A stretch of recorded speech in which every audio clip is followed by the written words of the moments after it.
Good morning. The second day of the Third International Water Forum begins.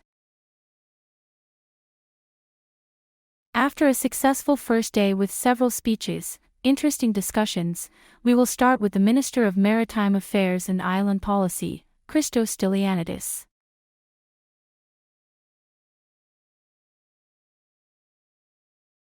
Thank you so much for being here. The minister has served, was the first Minister of Climate Crisis and Civil Protection. Now he is from another post, which is also quite linked to climate change. So we look forward to his speech on the importance of water in the period of climate crisis. Thank you, Minister. Good morning, everyone. Elected attendees, ladies and gentlemen, dear Mr. Manelides, soul of the International Water Forum. I thank all the organizers for the invitation to participate today in this sincerely interesting conference on water. You realize that you are more expert than all of us, I think the most of you who are here with us today. You have a special knowledge of water issues. I remember a few years ago an eminent political scientist, an expert in geopolitics, said the famous phrase, "New wars will not be about energy, they will not be about oil, but they will be about water." And those of us who at least live in the Eastern Mediterranean, which is the hot spot of the climate crisis, understand it better than anyone. We are here to talk about water. As Ioannis said, I am here in a new capacity, Minister of Maritime Affairs and Island Policy, and they will focus my intervention on the issues of scarcity on the islands, of course. But allow me also because of my experience as European Commissioner for Crisis Management, Humanitarian Aid, especially in African countries where the problem of water is not just a problem, it is a problem of life. I met people who walked 15 to 20 kilometers every day to find drinking water to drink. I remember we did very large European projects to provide them with water through some boreholes at 5 kilometers, 3 kilometers. And I remember how many celebrations of African character with the drums and all this I participated in because we are where the water came out of England.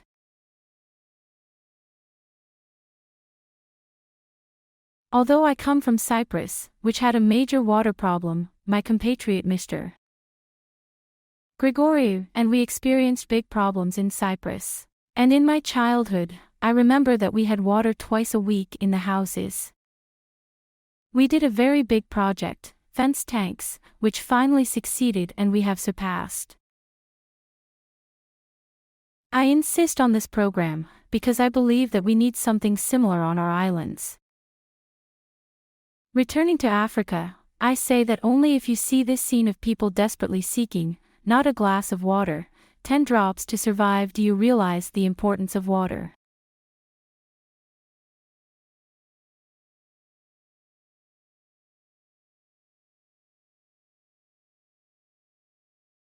And unfortunately for me I have seen it at least 6 or 7 times before my eyes, which is why I insisted a lot as a commissioner at the time that we make this thing available. What also made a terrible impression on me I experienced in Ethiopia, in areas very close to Sudan and the Red Sea.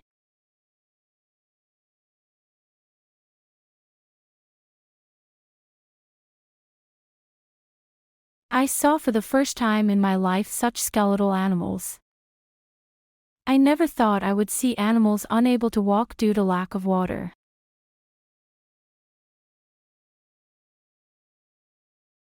Dear friends, I told you about personal experiences. You know, from a scientific point of view, what we are discussing at this conference may be together with the climate crisis, because it is linked to the major problem of humanity in the coming period. That is why I think the solution, as I remember, was a Belgian there in the commission who was very insistent on water issues and said what I think was a very apt wording.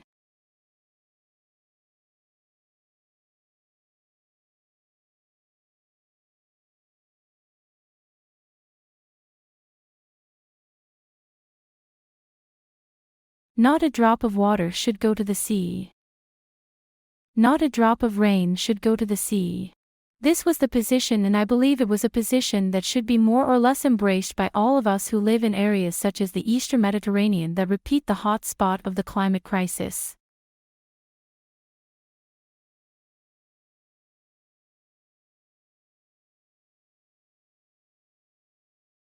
Two words about the climate crisis.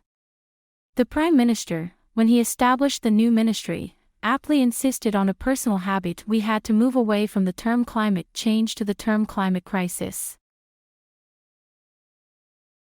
We are in a time of climate crisis. Climate change was a few years ago. Now it is a crisis. I don't think I need to open my hands. We lived through these phenomena which are terrifying, and it opened up manageability to send us with the current superstitions that they have. In other words, we need to change everything in order to be able to deal with these consequences. It is very crucial to move away from a perception that unfortunately I also experienced during the Trump presidency in America.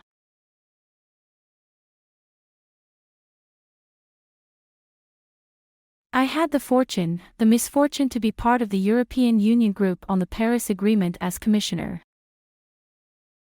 And then, if you remember, at the Washington Obama administration and with an excellent cooperation with them, we reached this difficult agreement.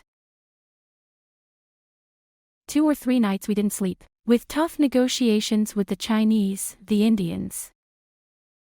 Then when the Trump administration came, unfortunately there was the position that what scientists are saying about climate change, the climate crisis, was fake news. And they distanced themselves from the Paris Agreement with all the implications that we live and run now at every new COP 27 to 28 to bring things back to order and sanity. Well, I hope that as humanity, as a global political system that has a responsibility to manage these great challenges of the climate crisis, we do not re-enter this new logic and talk about dilemmas that do not exist.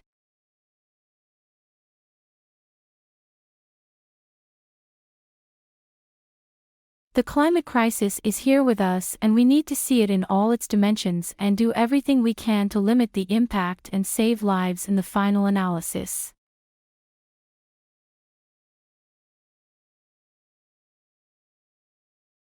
I enter quickly because I want to be punctual. As I said, my Demetrius, in 10 minutes.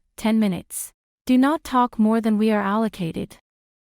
Well, to our islands. Of course, the general drama of the ministry, Mr. Koutalakis, who is with us, who has a special responsibility in the Ministry for Water Issues, will also have a nice suggestion.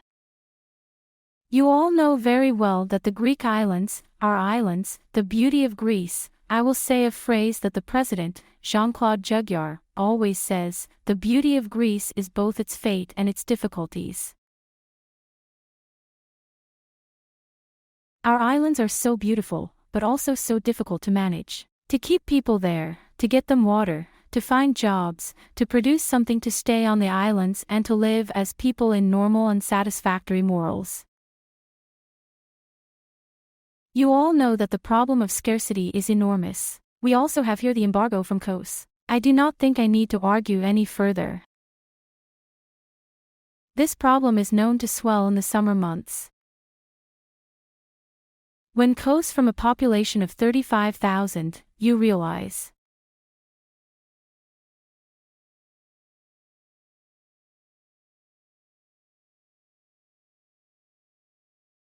What happens in the summer? It is an imbalance, by way of introduction, which we owe when we manage. Those of us who have some public responsibility are not easy. The state for too long, in my opinion and due to the economic crisis, of course, has not been able to formulate a special long-term strategy on the issue of scarcity on the islands and resorted to what I consider, in my opinion, because I know it from Cyprus, to the easy.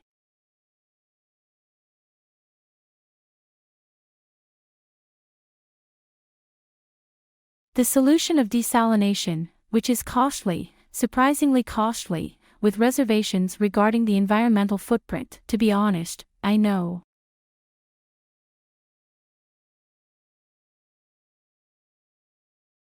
I personally believe that it is a complementary solution, not the solution.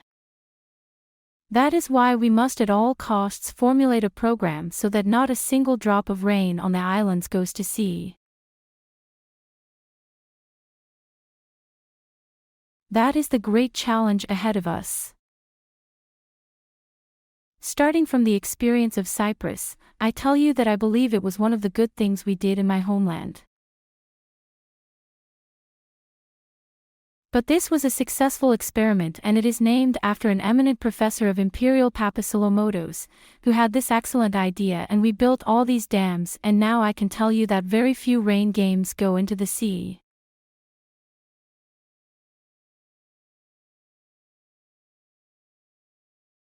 This helps immensely. We have a water, good water, not desalinated. I know how many of you have bathed with desalinated water and with normal water. You will see a difference, I tell you, because I have a lot of experience in this personally. Well, I think that's the challenge. Where we are. You understand that the main responsibility for water issues in the country lies with the Ministry of Environment. And that's right. We as a ministry are an associated ministry to serve mainly the issues of this great challenge on the islands. Together with Mr. Skylakakis, we have already started a discussion about where we will go. We will certainly need to claim European standards in terms of studies until these major investments are implemented, because there are not a few clouds that are needed.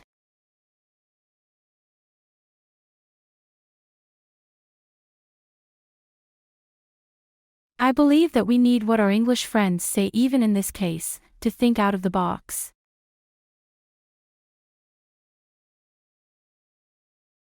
That is, to find solutions, not the traditional ones even in dams, but to be solutions, and there are solutions. Scientists are talking, and I know that. We must be open to hearing these pioneering views. Our engineers have to do very good studies.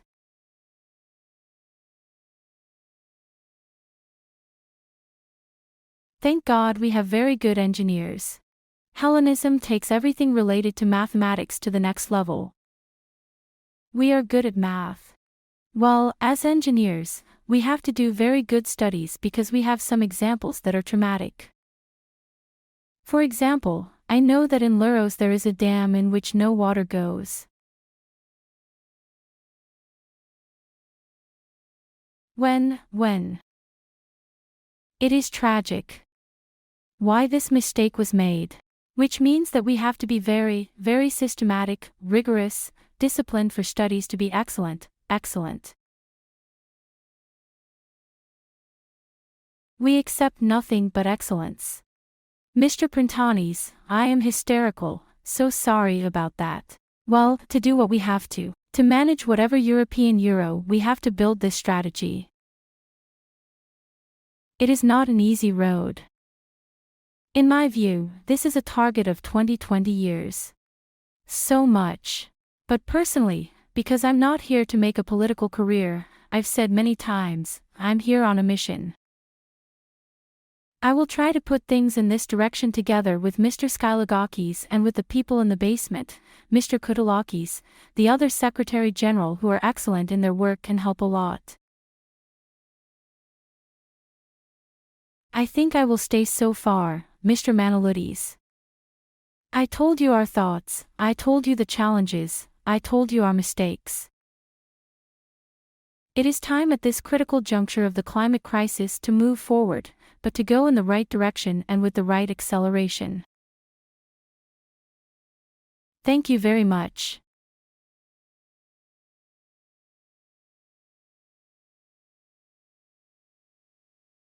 You will allow me to leave, unfortunately, because we have an issue of determinations in Thrace, Santorini, and we need to have an interministerial meeting. Otherwise, I would have listened and learned, Mr. Panhellenic. Aging aid, learner.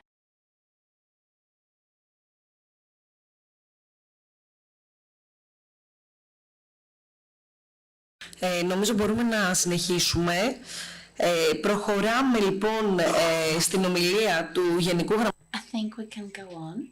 We shall proceed with Mr. Emmanuel Koudilakis, who is General Secretary, Ministry of Maritime Affairs and Insular Policy.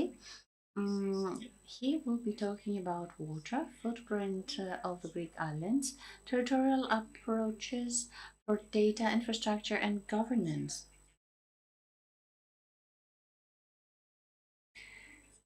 This is going to be proportionate to carbon footprint. Mr. Koudilakis, you have the floor. Thank you very much. Good morning. Good morning to the distinguished guests, also from outside Greece, with whom we have already built bridges. I believe that the part of water is going to give us invaluable results in terms of practices and exchange of experiences. I would like to thank personally Mr. Panhellenic and the organizing committee. Mr. Panhellenic is our consultant at the ministry in the water cycle. This discussion has helped a lot, and the investment and development of knowledge in public administration.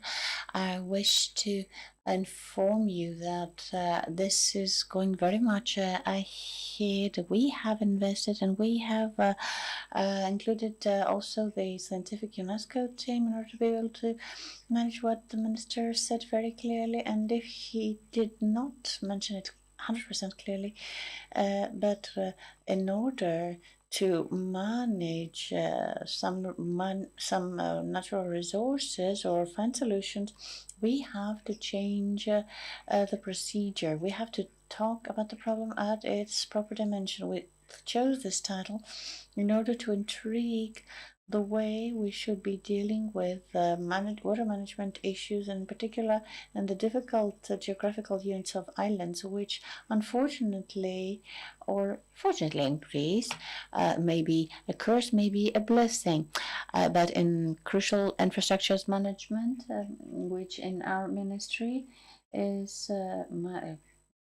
natural resources management, is so scarce. It's an interconnectivity, interconnection, it's the footprint, how people move and what they do. In particular, in tourist areas, I believe that through this discussion, we will see that the most crucial part is the multi-leveled intergovernance at the level of water. Within the Secretariat General of Maritime Affairs and Insular Policy with the Ministry of the Environment, we have to monitor so closely. We're here not only because we were invited by Mr. Panhellenic and the organizing committee, but because the academia, scientific research, in particular on such applied issues, has a great impact if properly applied. We have invested in this new knowledge. Water footprint is equally important with the carbon footprint on islands. We have invested in this sector. But this is not enough. Holistic approach needs water to be at the epicenter of the approach, and the smaller the size of the island is, the strongest the problems. We should no longer invest in just supply of water, but focus on its demand.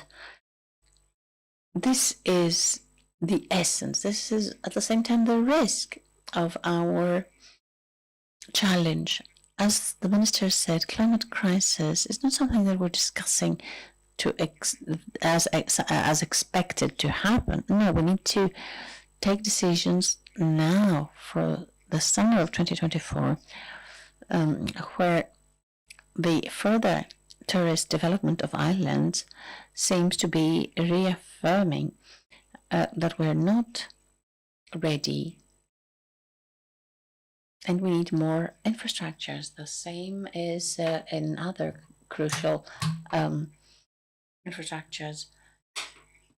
We have to secure interconnection of the island. What is going to happen on a small Greek island where significant money is invested and for tourism, and at the same time there is no water? The consequence on the fame of the area is so bad that the non-investment on the essence of the problem will bring in further damage. What Mr. Minister said is that we're called to carry out investments in a sector or on investments that are capital intense, but invest on small islands. Let's say that on islands, this is the hard equation. We see that small islands double their population. Unfortunately, Greek islands are in different shapes, sizes, and population, and these investments will always need state funding at the proper mixture. We carried out a research and we decided with the service to map of the water mix of islands and where we can see dependence from and how we could resolve it. There is the public administration is here, and I would like to thank them for being here. So we ascertained that the dependence of our islands, unfortunately, is on water, not even wooden legs. Gravity will carry us away.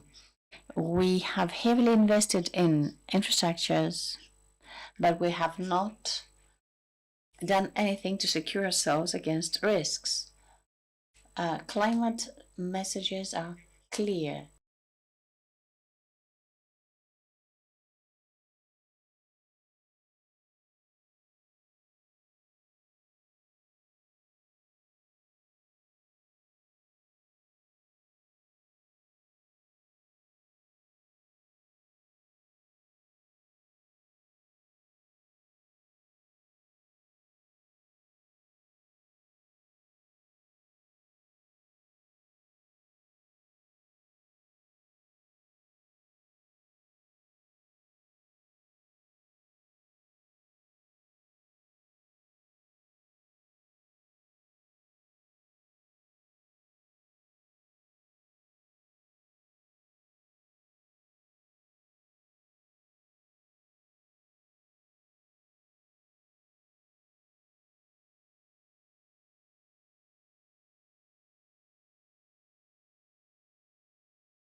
I'm using some examples mainly to give you a feeling not of the risk, because whether we like it or not, desalination can only help in the extraordinary issues. Yeah, they go to the sea, and 16% of desalination is so much pressure. There are islands such as Nisiros or others where you cannot have abstraction of water. Yes, there you have to create water, but these are very few cases on Ithaca where we have managed to have 24-hour supply of water. On Ithaca that has drowned twice by EANOS and Balos.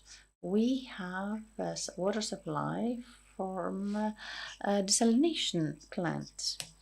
So we have truly secured water supply for 24 hours.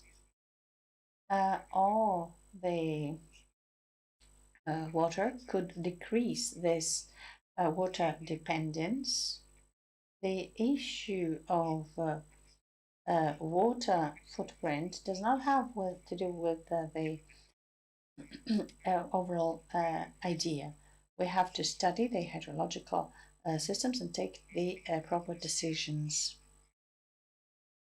I believe that in the Greek islands we currently have the model of desalination, which is the easy model, but which is costly. The European Commission recognizes that we cannot adopt solutions that do not have a permanent result. We need to manage things in a holistic way. We, as a ministry, participate by providing data. Mainly, this discussion is food for thought, but the practical solutions that we have to give were done in Theman and Furni. They're also supplied mainly by desalination facilities, but we did install meteorological stations, and let me tell you that all this was evidence-based, and the mayor himself is number one advocate of this. We used this municipality as an example, and at least 25% of the resources that we have from desalination, and with 2.5 euros of cubic meter, we feed animals. I think that 25% of water with simple interventions of engaging rainwater, this model can come from the sky. We will not stop it here. We collaborate in another network with another 10 islands. National Meteorological Station, the Meteorological Service does not currently have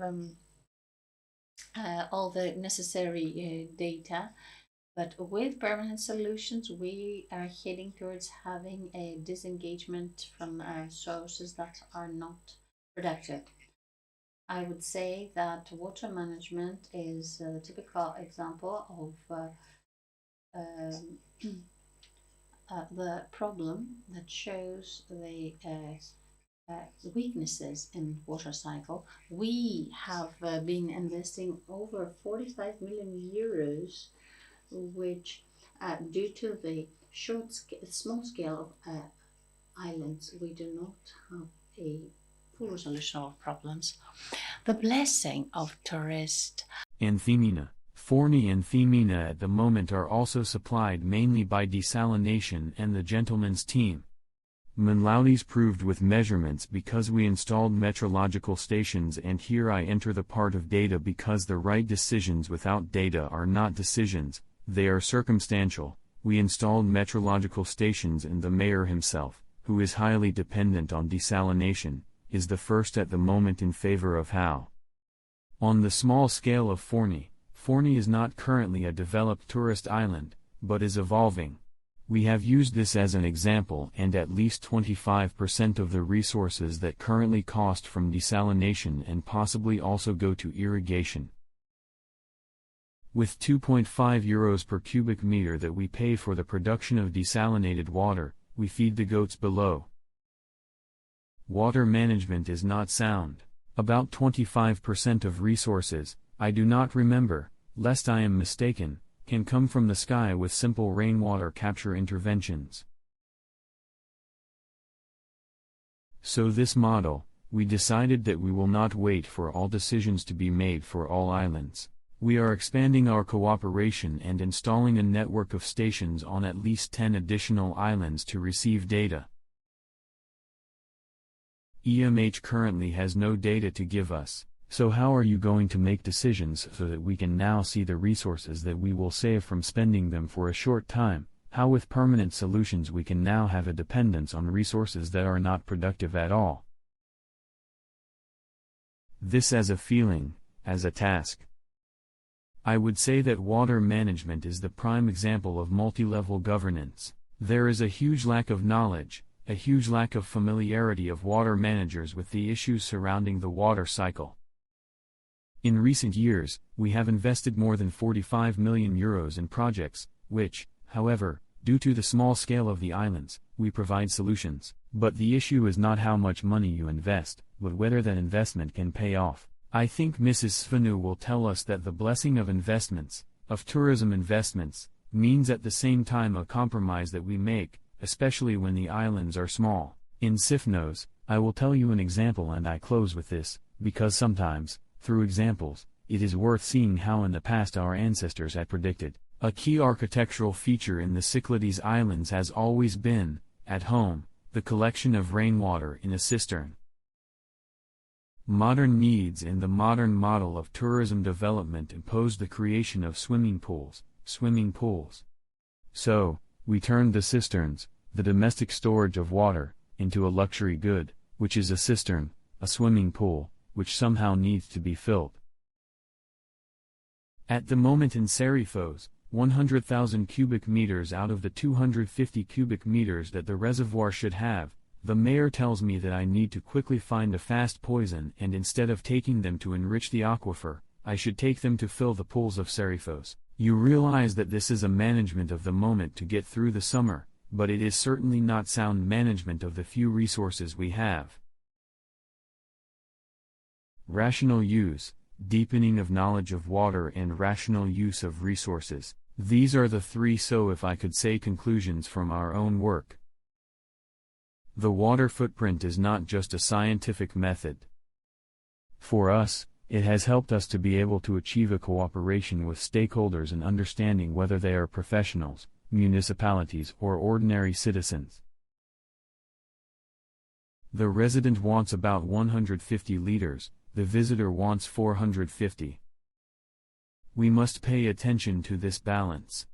Therefore, when tourism development expands or we expand the second residence, we must be sure that this is done in a popular way. This is some thoughts from our own experience, and we are here to listen and develop our knowledge, because knowledge in public administration, I repeat, brings better political decisions.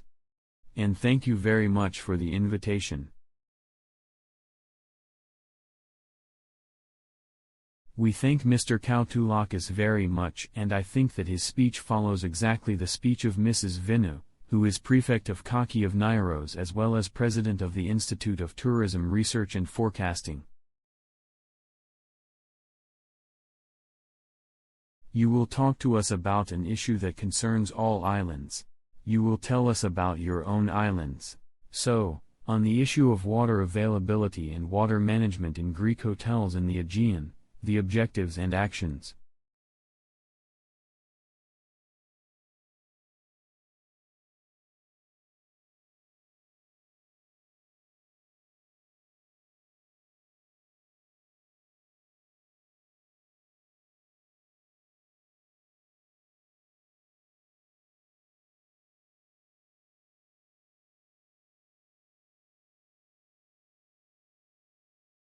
Good morning from me. Thank you very much. It is a great honor for me to be with you and to be able to present to you from my diverse capacity, what is happening in general in Greek hotels in terms of water management, but also specifically what is happening in the South Aegean region from where I am an elected regional councillor and representative of Konchiros.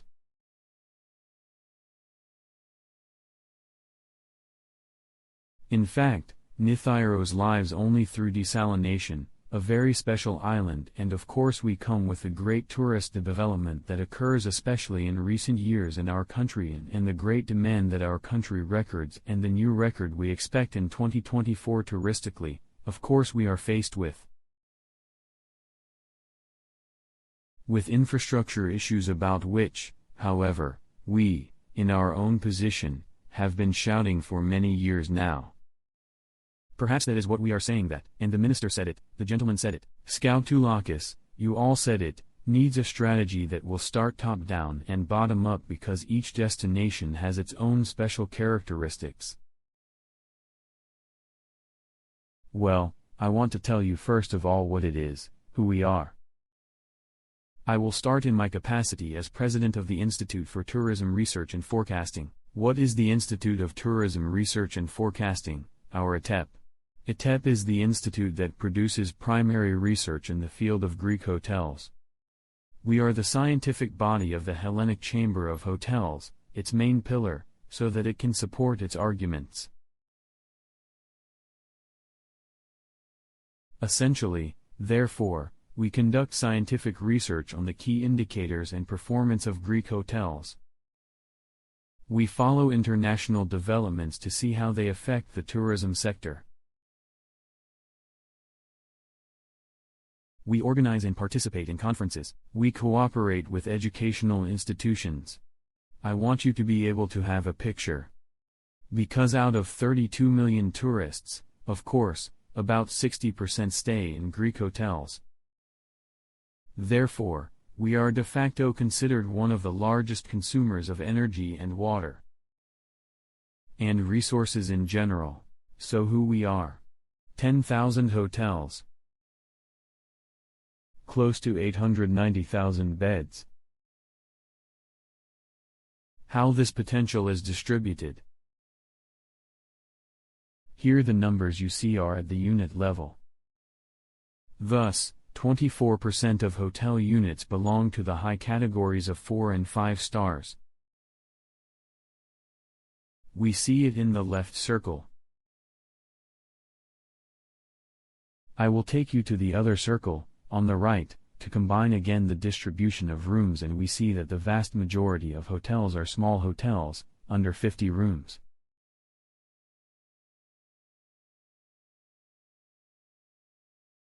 They are divided into servant and island countries and are almost divided into seasonal and continuous operation. I want us to see water management in the hotel industry. In general, in the field of sustainability, in recent years we have made many improvements in the way we operate the hotel business. Now, the adoption of sustainability practices is considered as a key point for the future and operation of a hotel. And in business, and that's why all 3 out of 4 hotel owners believe this. Of these, 79%, close to 80% are interested in obtaining a sustainability certificate. But 41% consider their level of knowledge to be satisfactory. This means that most people need further education, and especially when we are talking about small hotel owners, on how to operate their businesses in the same direction.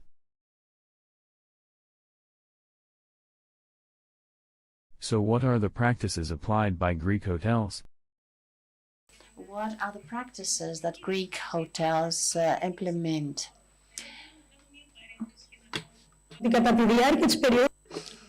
So I'd like to say here that during the pandemic in 2020, when many hotels were closed and due to the pandemic, they just used that opportunity to further invest in different infrastructures and sustainability infrastructures. Many hotels use B.M.A.S in order to control and reduce energy consumption. This is recorded in most cases of most hotels. And we're going to see that at a later slide. We have specific actions for saving water, but also awareness campaigns for customers as to our policies, because it's important not to only train hoteliers but also their staff in order to implement the policy of the hotel. And some people, so in some cases, they also collect natural waters, and they also use treated grey water. So where's the water coming from? In Greek hotels, and its vast majority, they just get the water supply from the municipality. There is at 18.8% that gets it from drilling. 6.2 buys it from the private sector, and then we have desalination method at around 4.3%. This doesn't add up to 100% because many hotels actually use a combination of these solutions. So how many of them record water consumption? It's 62%, so 6,200 are the ones that actually capture the consumption. They record the consumption, because we say if we don't record this, we cannot implement any management policy for energy for water consumption. So 31% has specific targeted actions for saving water. So what are these actions? You can see them here on the slide. In dark blue, you can see the percentage of hotels in the Greek territory, and with light blue, we just see what's happening in the southern Aegean region. So therefore, what are the specific actions that hotels have implemented in order to control water consumption? They use reducers in the flow reducers, reuse of towels. In many cases, they also have automatic systems for irrigation, for reuse of bed linen, always with consent of the guest. Some training programs for staff, water meters, upgrading of water treatment in order to reuse wastewater, and also collection and treatment of grey water. So what are the new investments that hotels would like to see in the future? You see them here. 50% would like to have further water flow reducers. 38% they just want an automatic irrigation system. Water meters, you just see the pyramid here. So the treatment, the grey water treatment is at a very low percentage because there are very few hotels that actually have the facility to do so. What we also see here, and we try to assess the different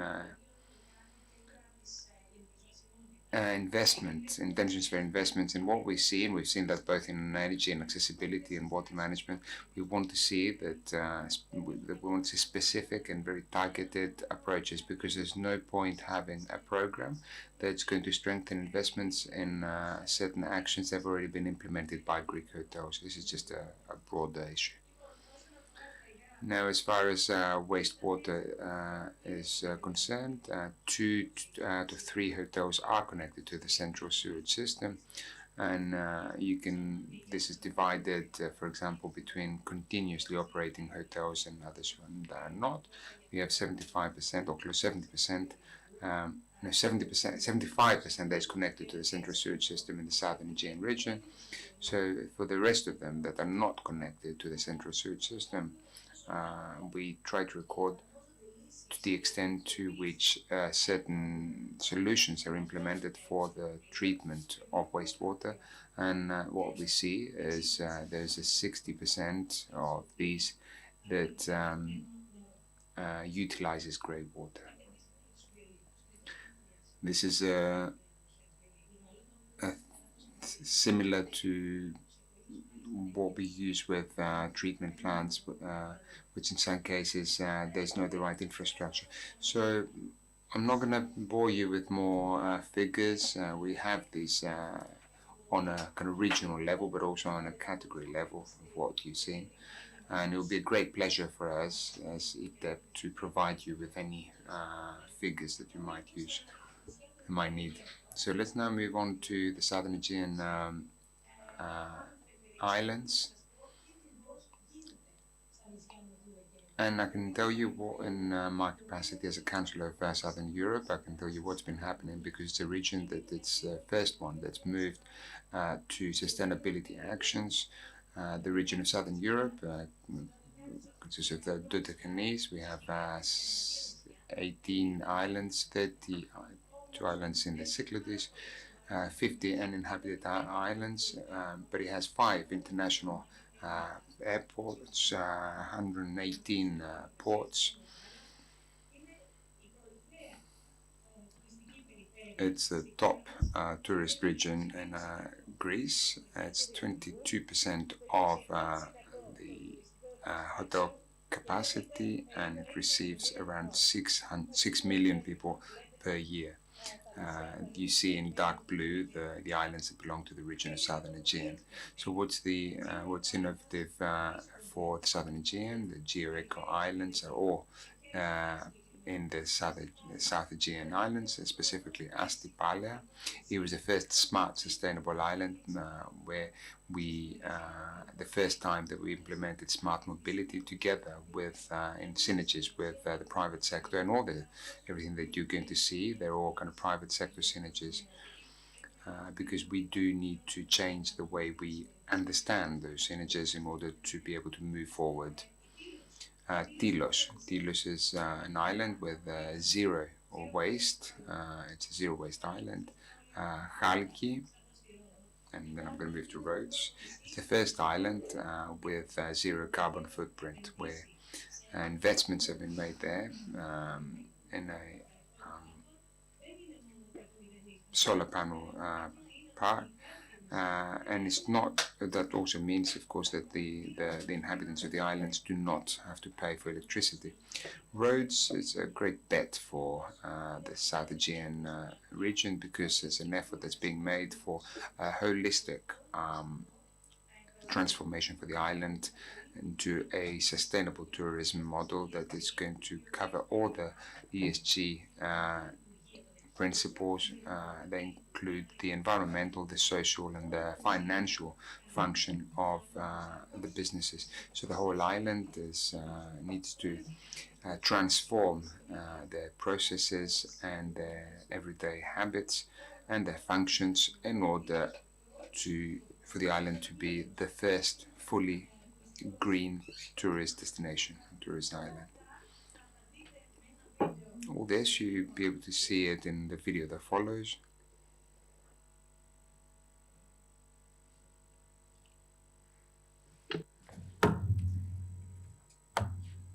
Έχουμε ήχο.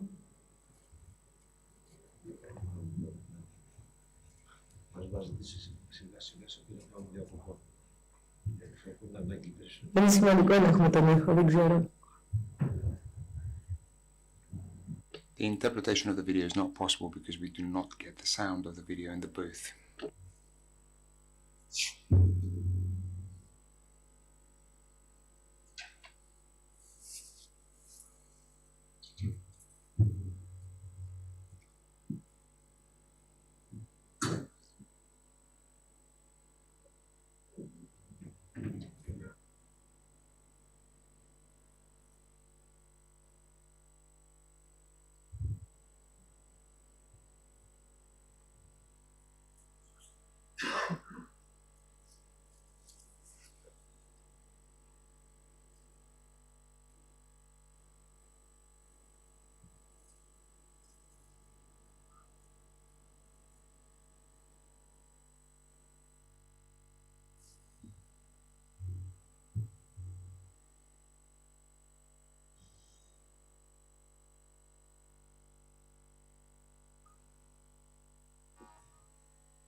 Νομίζω ότι το βίντεο ήταν πολύ κατατοπιστικό. I think there was a very nice break watching that video, just looking at the beautiful islands of the South Aegean. We tend to think of them as remote islands, but they're not remote islands. These are islands where we can invest and we can innovate. And this is something that, of course, has to be done with the synergies with the local government and the government and the right investment. Thank you very much. Σας ευχαριστούμε πολύ, κυρία Σβή. Thank you very much, Mrs. Vino. I'm not sure if there are any questions. If not, we can move to the first session of the second day of this conference. Ναι, ανοίξτε. Γεια σας, Λανακυρόπουλος από την Ένωση Ευρωπαίων Δημοσιογράφων. Θα ήθελα να ρωτήσω σχετικά με την ευαισθητοποίηση. Όλη η πληροφορία... I'd just like to ask about information. All the information that we're getting, it's the kind of more the specialist terminology. Is there a kind of a more simplified way of explaining these terms to the wider public so that they can understand?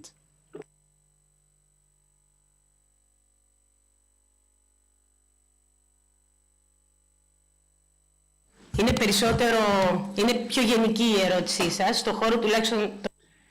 In terms of hotels, of course, this is something that's done through education that beyond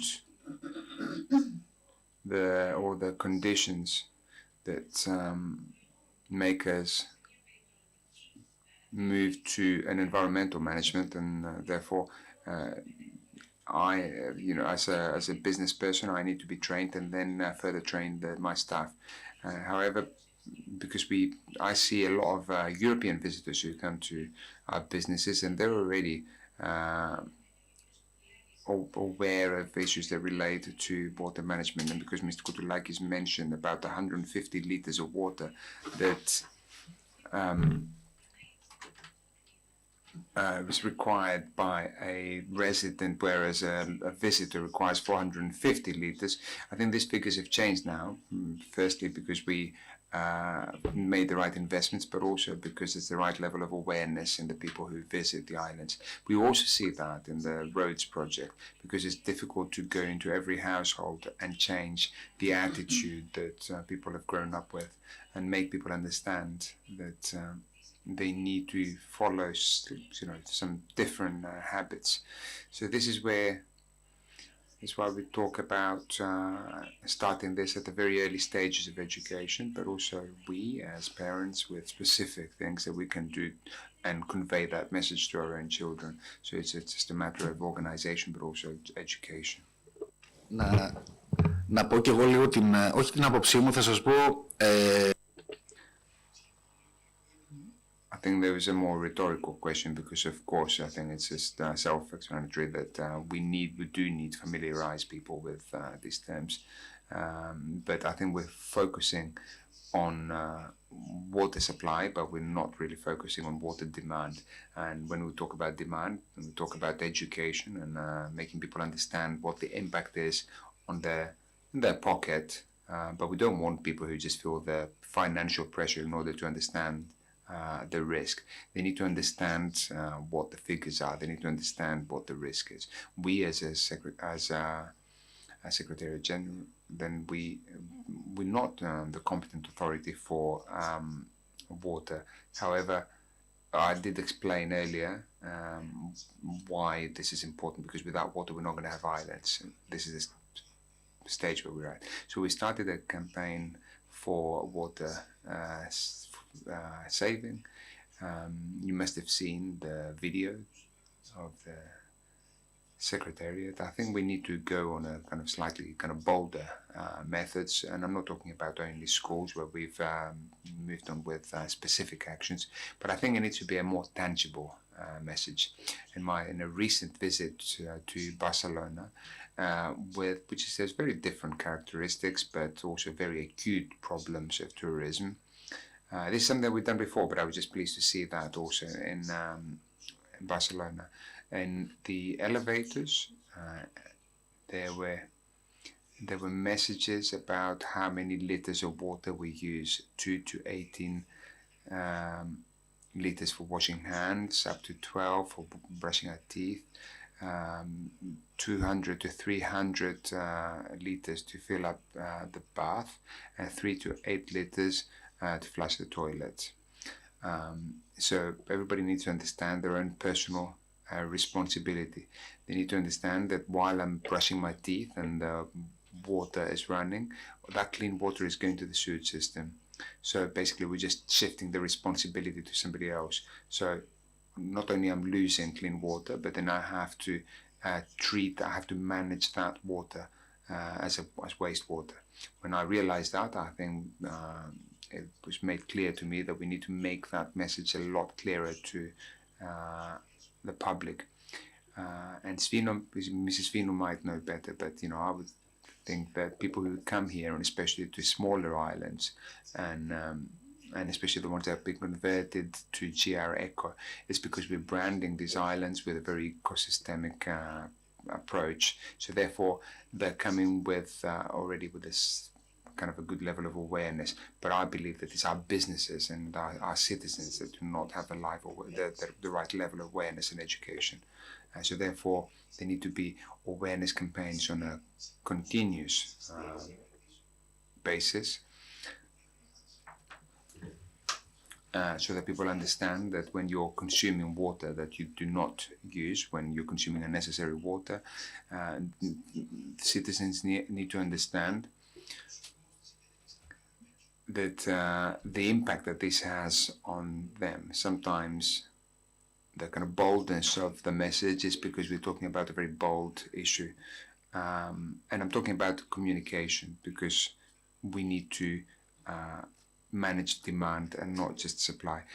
Allow me to add, without being too long. Yesterday we had here Mr. Stergiou, who's the president of E.A.N.O.S, the water company. We were talking with Mr. E.M.A.A.S, who's also a hydrologist. We talked about starting a program, an education program with innovative methods at schools, without just using like a leaflet or something, but using methods which are based on reality και virtual reality. Based on augmented reality and virtual reality, to create videos that are embedded into children so that they can have this water-saving culture, the same way that we very successfully did a few years ago when we did with recycling. And you now get children that are just now telling off their parents for not recycling things properly. So we do not have this water-saving culture. We keep saying that. We academics say that all the time in our interviews. So as a country, we do not have that. The Secretary General mentioned a few figures earlier, and if we think about these figures for 5 minutes, I think we will understand the significance of this issue. We're talking about incredible numbers, and we're not talking only about numbers. I'm not talking about the figures of water consumption by us. This was a kind of direct water footprint, the one related to us, but there's also an indirect footprint. In order to produce this, we need water, and even to produce this mobile phone or a computer, this has all been measured. And if you think about the population increase and the lifestyle, and the fact that the most important thing that we keep stressing is that this water on the planet is exactly the same water. It's the same water that it was the same during the Holocene and all stages of the geological phase of the planet.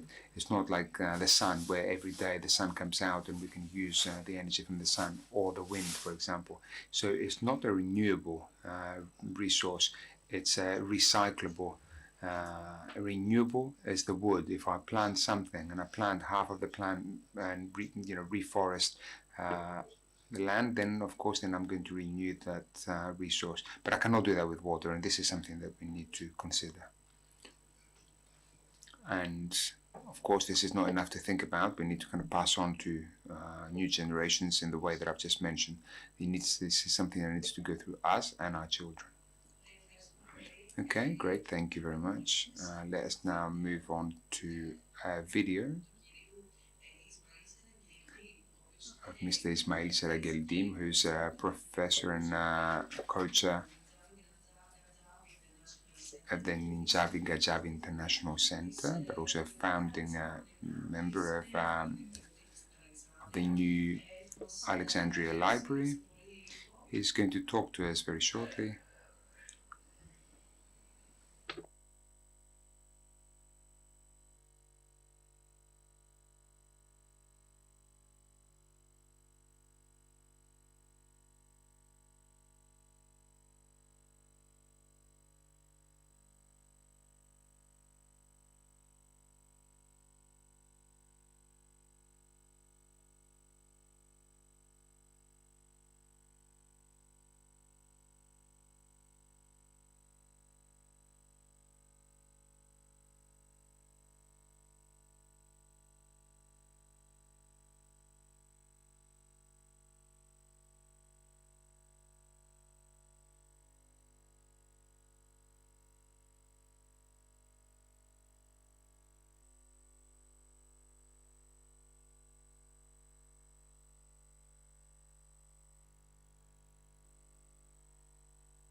Να προχωρήσουμε λοιπόν.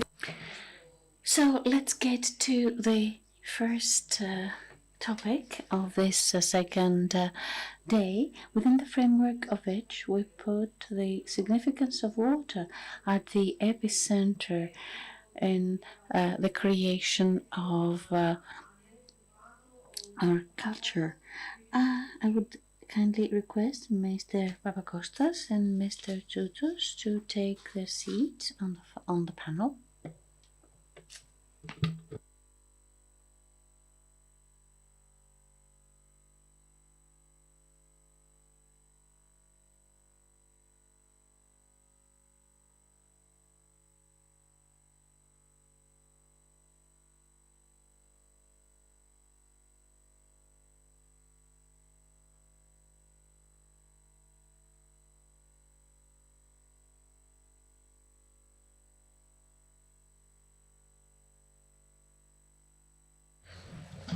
Ξεκινάμε λοιπόν με την κυρία Νατάσα Πενταγιώτη, υποψήφια. We shall start with Mrs.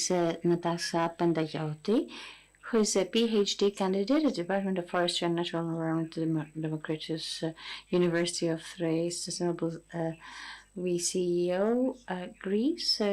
She will be talking about the importance of water resource in the Mediterranean as an element of intangible cultural heritage protection under the threat of climate change. Good afternoon. Watching the previous discussion in the previous panel and the question that you very well asked about how we manage as societies actually these challenges that we come up against and how we raise awareness and inform beyond technical terms and scientific approach, what I could say, and the reason why I wanted to talk about the civilization and how water resources management affects the issue of cultural heritage in the Mediterranean is because all this transition we're talking about, be it green transition or adaptation to climate change or sustainable development, all these efforts that becomes a new model to adapt our societies is a cultural transition. We are asked to get into a process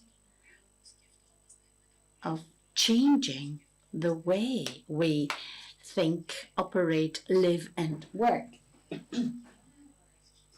Now, let me come back to the issue of discussion, which is the significance of water and the formation of civilization in the Eastern Mediterranean region. It is a very sensitive issue.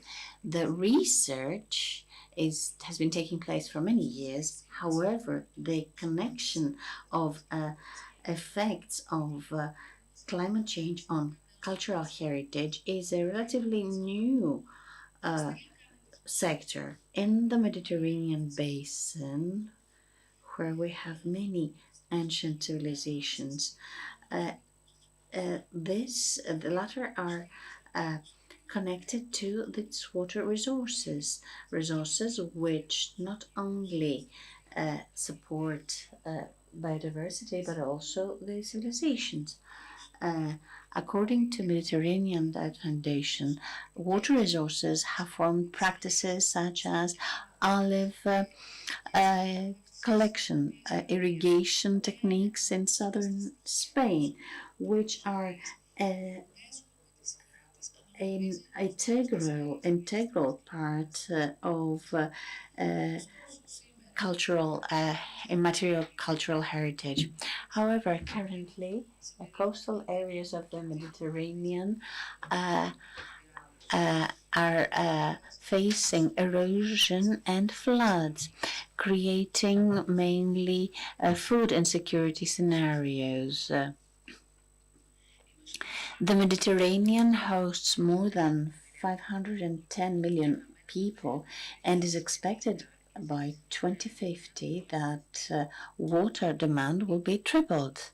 Socioeconomic consequences through the decrease of water resources are expected to be very serious. If we think that the way we develop as countries and our socioeconomic model puts pressure on demand for water and its availability, both at the level of infrastructure as well as at the level of financial operation. In many countries, water demand already exceeds its availability, and such a situation increases pressure on ecosystems, both at the level of water use as far as urban use or energy use or tourist use of water is concerned, as well as with the biodiversity and ecosystems and that are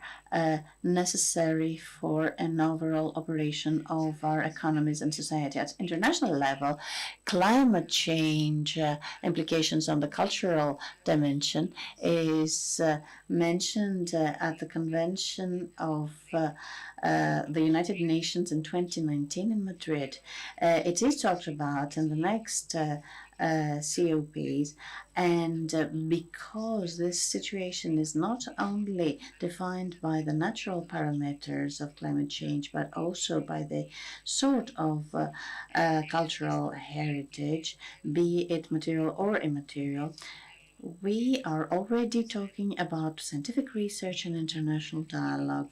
Heritage can be movable. Could be, for instance, some artifacts that could be moved, or immobile, including buildings or any other objects such as statues or complex thereof that cannot be moved. It may also refer to traditions and local knowledge. I personally believe that this is more at risk due to climate change, because the risks that are run have to do with the change in rainfall patterns, temperature, and coastal area erosions, as well as the increase of average temperature. This may cause people to migrate, change of the way we manage our day-to-day life, and it most certainly has an impact in the financial operation of an area, and this in its turn may affect the way in which we live our day-to-day life. An example of the immaterial heritage of cultural heritage is the Mediterranean diet. In 2008, within the framework of the recognition of Mediterranean diet in 2008, the representatives of Spain, Greece, and Morocco presented the candidacy in Paris, and Mediterranean diet is already part of world cultural heritage. If we analyze the term diet, it refers to a lifestyle that has to be in harmony with mind, body, and natural environment. An entirety, a total of practices that has been the reality for centuries and the model for people around the Mediterranean. Within the framework of sustainable development, the United Nations have identified the major challenges for developed and developing countries about how we can reach a sustainable future by 2030. The condition that talks about preservation of cultural heritage is also connected with another SDG having to do with with fighting against poverty and extreme poverty and hunger. The issue has also been talked about also in COP 28 in December 2023, where both UAE and Brazil have created a friendship team for climate action on the basis of civilization, and have started talking about cultural challenges, where they underline that we have to deepen into cultural knowledge.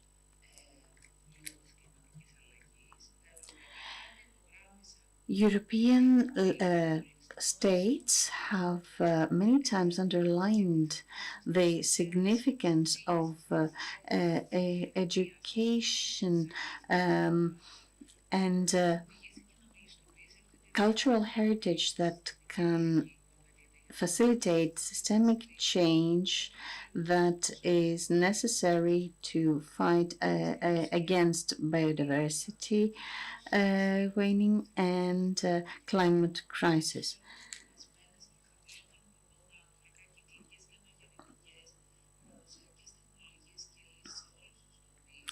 Cultural heritage can have a positive impact in all sectors of life. Solutions are holistic and as such have to be dealt with. Today, contribution of immaterial cultural heritage as traditional knowledge and practice is historically recognized in international literature, but is at the same time to be protected. For instance, whatever pertaining to the Mediterranean and water resources management, we have to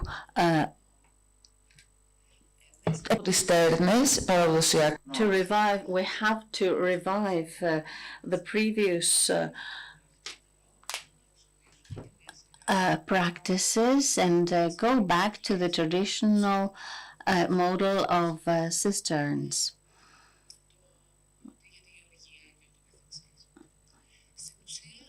Actually, we have come to a point where we process immaterial cultural heritage, that is to say traditional art, as I mentioned earlier, of knowledge and the effort to revive what our ancestors used to do and used in, of course, including some technological advancement in these practices in order to deal with challenges that we come up against in our region. Thank you very much.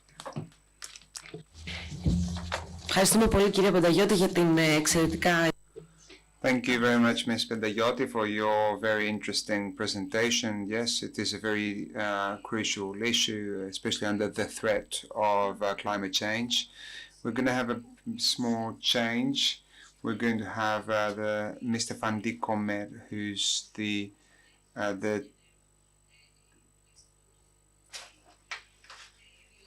Director of Research, Environment, Energy and Water Center in Cyprus. He was going to talk at the next panel, but since he's going to the forum in Bali, he has to leave early. So therefore, if we can connect with Mr. Kommer, I understand that he's going to talk about something very different because he's going to talk about hydro-diplomacy. Can you hear us? Yes, hello, I'm hearing you. Yes, thank you. Okay. You can start your presentation. Thank you very much for your... Thank you so much.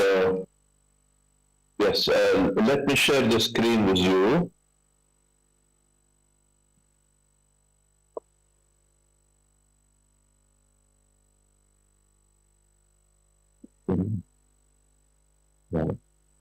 Is it okay?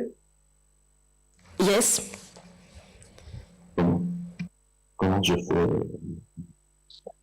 Can you see the presentation now? Yes, of course. Thank you so much. So I will start. Good morning, everybody, and thank you for allowing me to give the presentation now. I would like to thank all the organizers also for inviting me. Unfortunately, I was not able to make it in presential. So my presentation title is Hydro-Diplomacy and E.M.A.A.S, Implementing Peace in the MENA region. What are the challenges, in fact, that we are encountering actually? The first one is the climate change challenge, and what comes within the climate change challenge, which I call the nexus, the water, food, energy, and ecosystem. As you know, actually, the climate change aggravates a lot the water scarcity, and we have really a dry, E.M.A.A.S region. Let me give you two quick examples. First of all, Cyprus is situated between 500 and 1,000 meter cube per capita per day, and Jordan is in absolute water scarcity. This is why Cyprus is actually using the non-conventional water from desalination, which consumes a lot of energy, and Jordan is using also the deep aquifer, non-renewable aquifer, in order to feed the city of Amman with potable water, and they are shifting actually now to non-conventional water from desalination too. The climate change will have a very big and important effect on the E.M.A.A.S countries, and we're going to see that the first sector which will collapse is the agricultural sector. Why the agricultural sector? Because in the region, in the E.M.A.A.S countries, agriculture consumes about 85% of the renewable water, whereas in the northern European Mediterranean shore is 57%. So this is why we need a very implementation of water diplomacy in order not to let water become an element of conflict.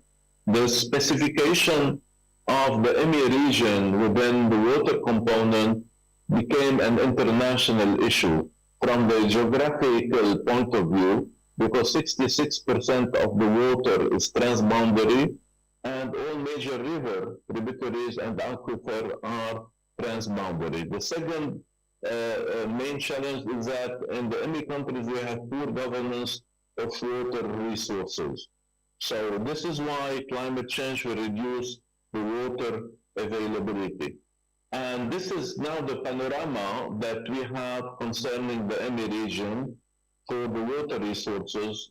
Our average annual rain is below 300 millimeter per year in 11 countries out of 17 countries. So the water scarcity level will hit directly 13 countries, and this data are the data of FAO Aquastat. The World Bank has also provided us with this table. We can see that the limit of the extreme scarcity is the red line, and all the E.M.A.A.S countries will be under the red line by 2030. So desalination and grey water reuse present an alternative solution for a sustainable water management, but as I told you, it's highly consuming of energy. And what we are doing at the Cyprus Institute is to launch research from our facility of Proteas for desalination using renewable energy and using heliostat in order to make from this lab facility an engineering tool for the future. What are the case study concerning the transboundary management? And this is where we have the most complicated figure and scenery on the transboundary water. First, the Jordan River. Second, the Nile, the Blue Nile, and the Gerd Dam. Third, Euphrates and Tigris.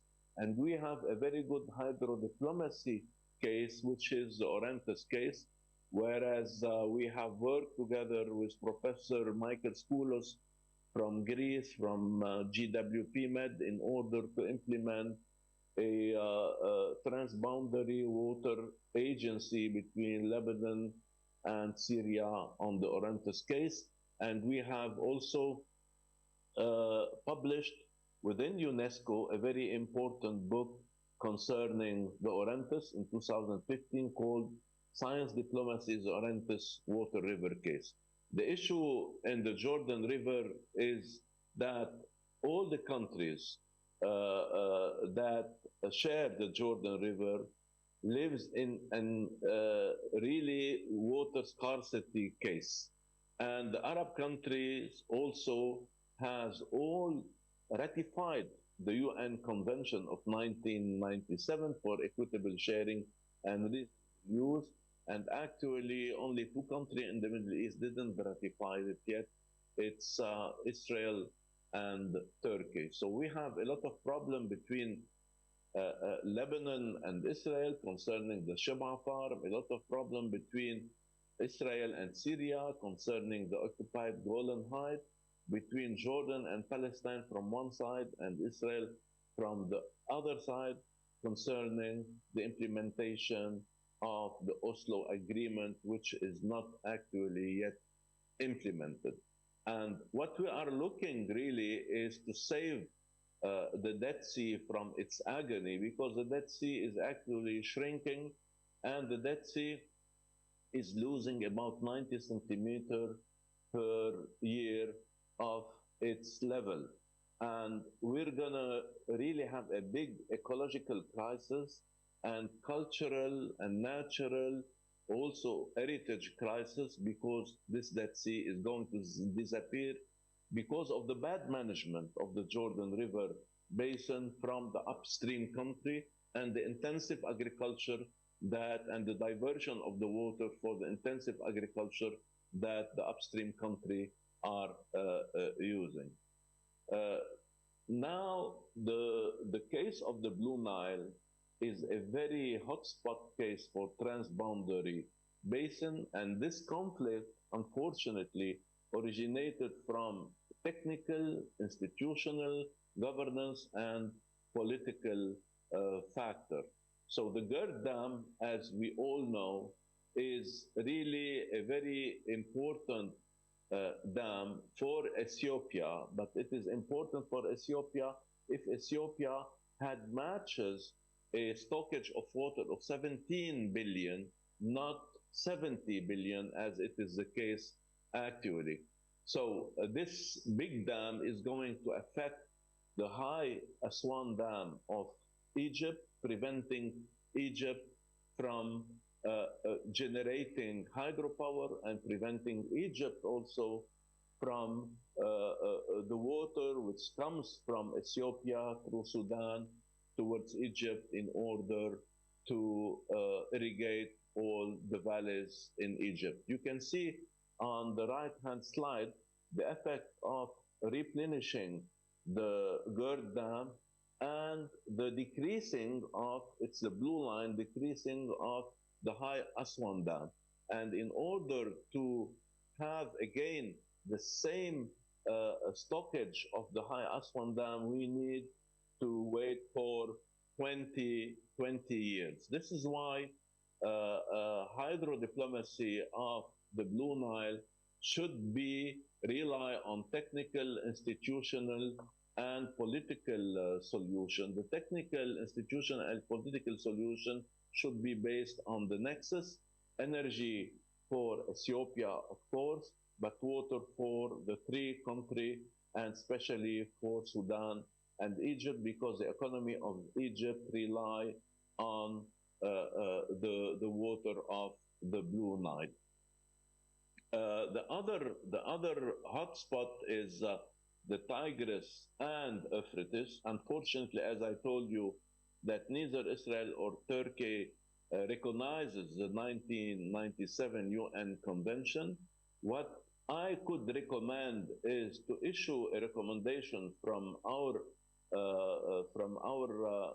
event, which is a UNESCO event in Greece, very important, is to encourage these countries to go within the spirit of the UN Convention in order to apply equitable sharing and reasonable use, and to consider also the creation of International River Basin Agency, so that this could be really a way in order to gather all the stakeholders around the same table and cooperate for the future management of all the transboundary basins.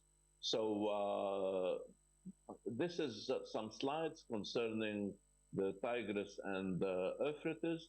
And let me pass now to the problem of the energy. So the problem of energy, we are actually living the consequences now of the Ukraine-Russia war, which is impacting not only Europe, but impacting also the Middle East. For example, let's think about what happened last year in Egypt. Egypt was really relying on the imports of cereal from Ukraine, and Egypt has to pay more than 12 billion US dollar in order to satisfy their food security. So this is why we need to tackle the problem also from all aspects. We need to tackle the problem from the cogeneration of energy. We need to tackle the problem from the water security, from the cooling and refrigeration, and we need to tackle the problem also that many countries are looking for nuclear energy and safe nuclear energy in the region. The other problem is also emerging is the discovery of the gas deposit in the Eastern Mediterranean region. One of the major solutions was the accord between Lebanon and Israel about the sea water border between the countries, and it was a good win-win situation in order to start the exploitation of the gas and the exploitation of the petrol in this area. So this issue could be really a very important issue as a substitute for the gas coming from Russia to Europe, but needs a lot of infrastructure to do yet, which are not actually available. So this is now the schema that the Minister of Energy and Commerce and Industry in Cyprus has proposed in order to cope with a win-win situation from one side from Cyprus and the other side from the Eastern Mediterranean country, Lebanon, Israel, Syria, and from the northern side, Greece and Europe. So this is a panorama also concerning the corridor between the Middle East and India. It's a new project that has been recorded actually.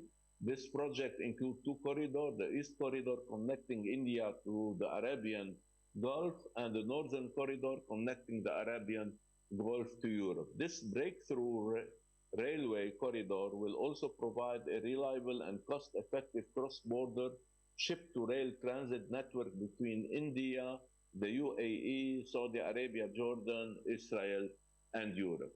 So, in fact, this is the whole philosophy of the hydrodiplomacy and the water, food, and energy nexus that I wanted to present to you through the SDGs. These SDGs are the SDG 2, 6 and 7. 2, zero hunger. 6 is water and sanitation, and 7 is affordable, also of sustainable energy. But don't forget that this has an implication directly to SDG 1, which is no poverty, and it has an implication also to the mass population transfer. If we don't cope with the climate change impact and challenges, all the region will suffer from extreme poverty and from mass population transfer. Let me thank you for this invitation and stress as a last slide on the expansion of education, on the environmental ecology and the societal cooperation in order to implement a peace culture among the countries of the E.M.A.A.S region. Thank you so much, and I hope that we can discuss furthermore this issue in some other events. Thank you so much for your attention. Thank you very much, Mr. Comer, for your extremely interesting presentation. Λοιπόν, να περάσουμε στον κύριο Παπακώστα τώρα. Ο κύριος Παπακώστας είναι... We're going to move to Mr. Papakostas, who's a writer and a historian, and he's going to talk to us about a very interesting issue. It's a subject which is the importance of drinking water and the evolution of societies and its impact on relations between people.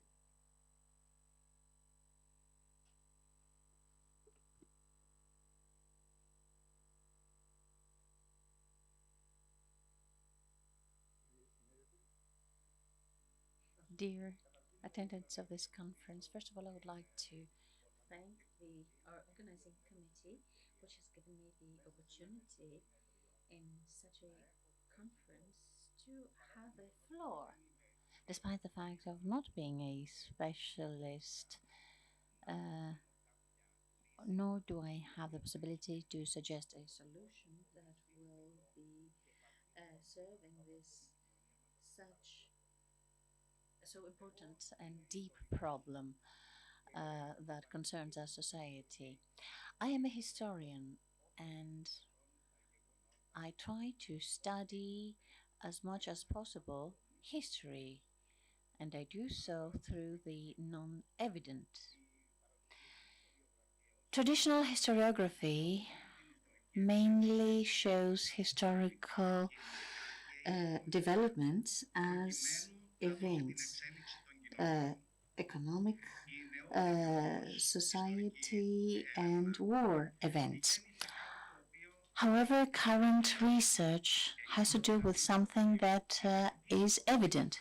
That is to say, whatever is behind the events is not paid any attention. However, it may resound a lot in both the course of society as well as what happens next. And I'm referring to one of the main issues that has concerned all societies throughout time. Because if we see the course of humanity ever since the first societies were put together up until the latest historical years, we shall see that number one thought and target was to create towns after they had secured this main prevailing social good.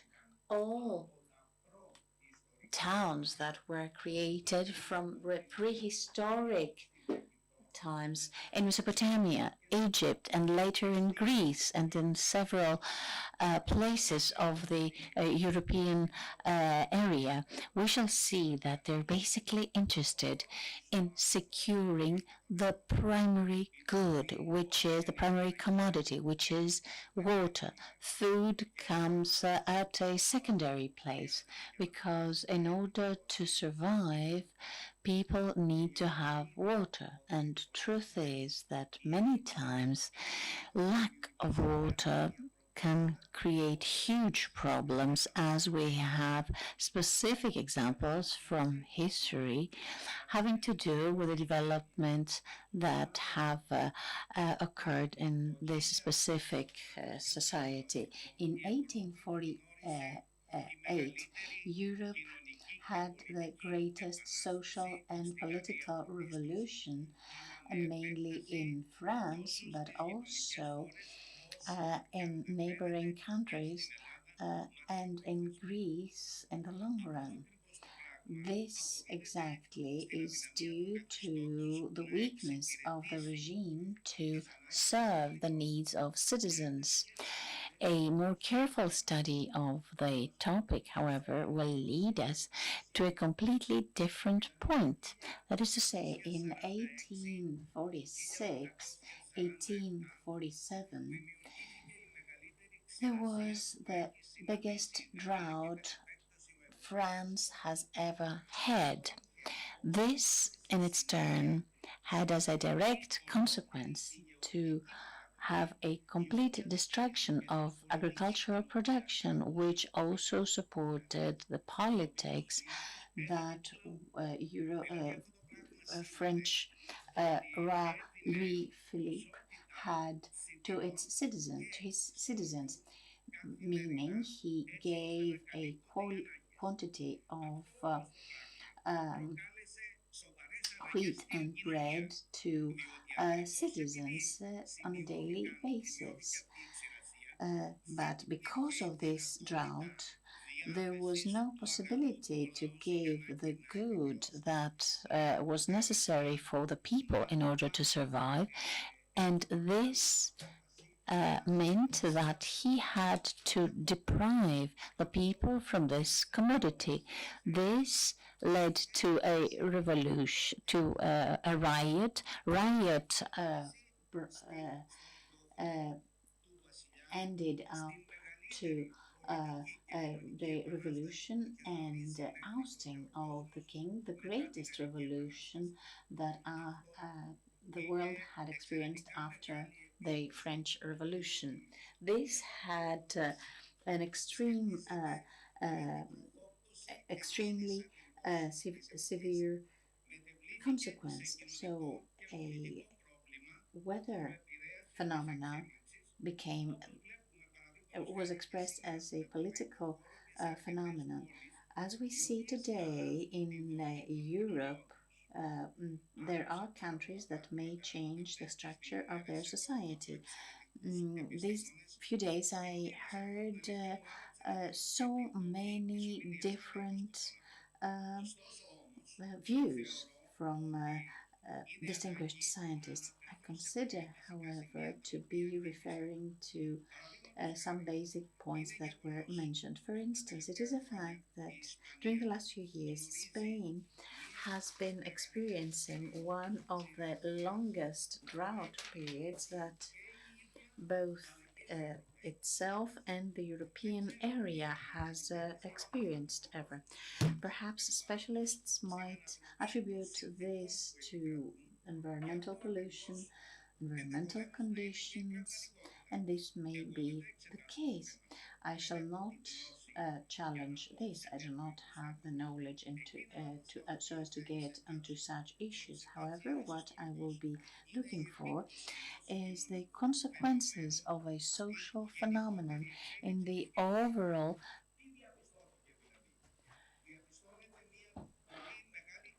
and we see that there is a desertification at the southern part of Spain, which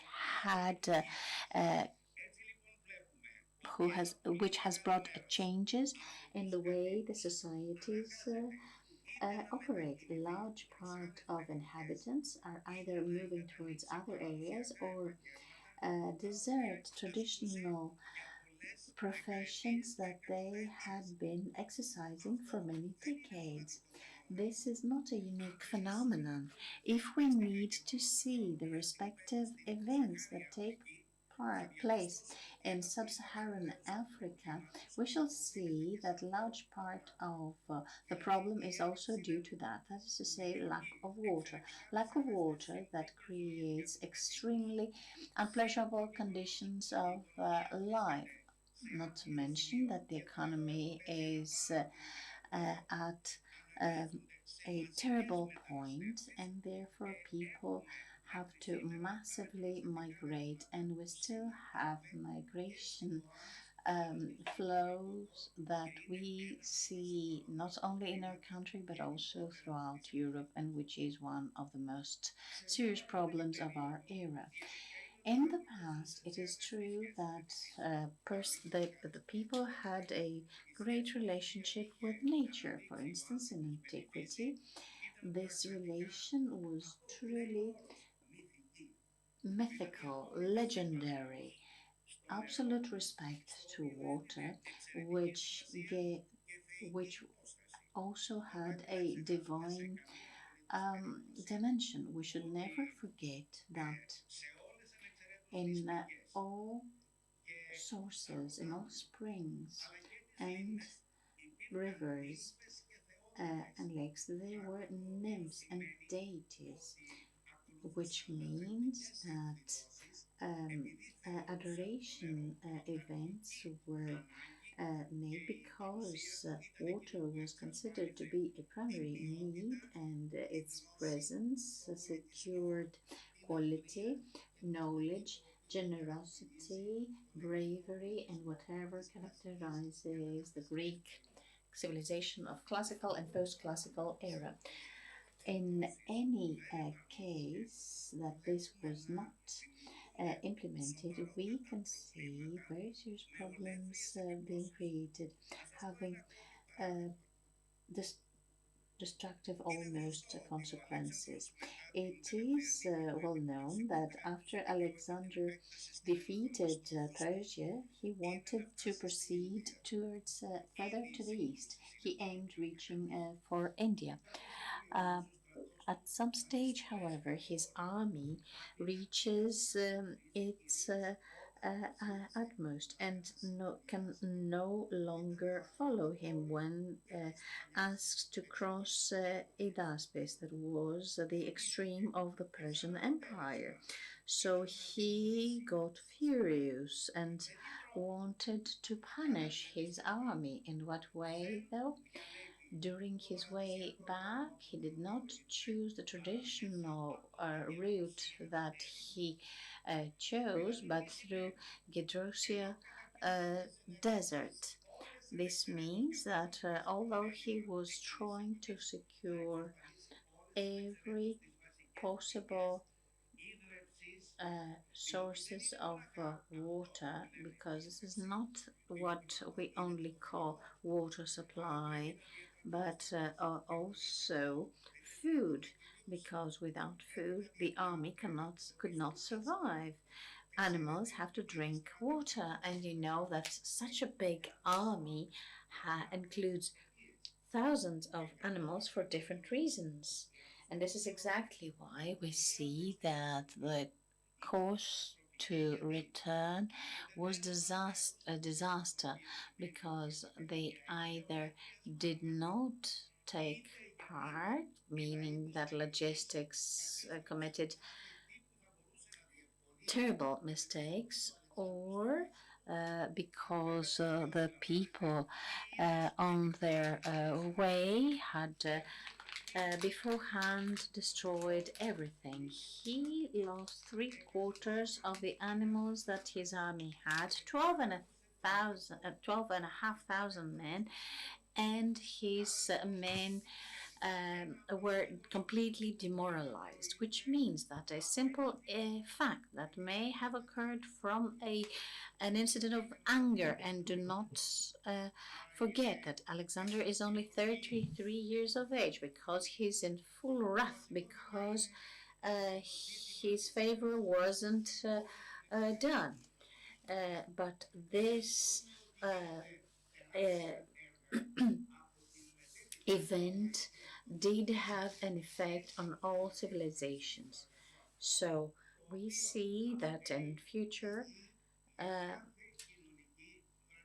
all effort is made in order to secure every human activity. And in fact, they transfer water from huge distances. Hundreds of thousands of people are employed in order to carry out those projects, No other commodity can substitute water, and everything, all projects that take place and are carried out in town, such as planting trees or flower planting, or be it in the Roman or Byzantine era, or even in the Ottoman era, great efforts are made in order to have irrigation and proper hygiene conditions.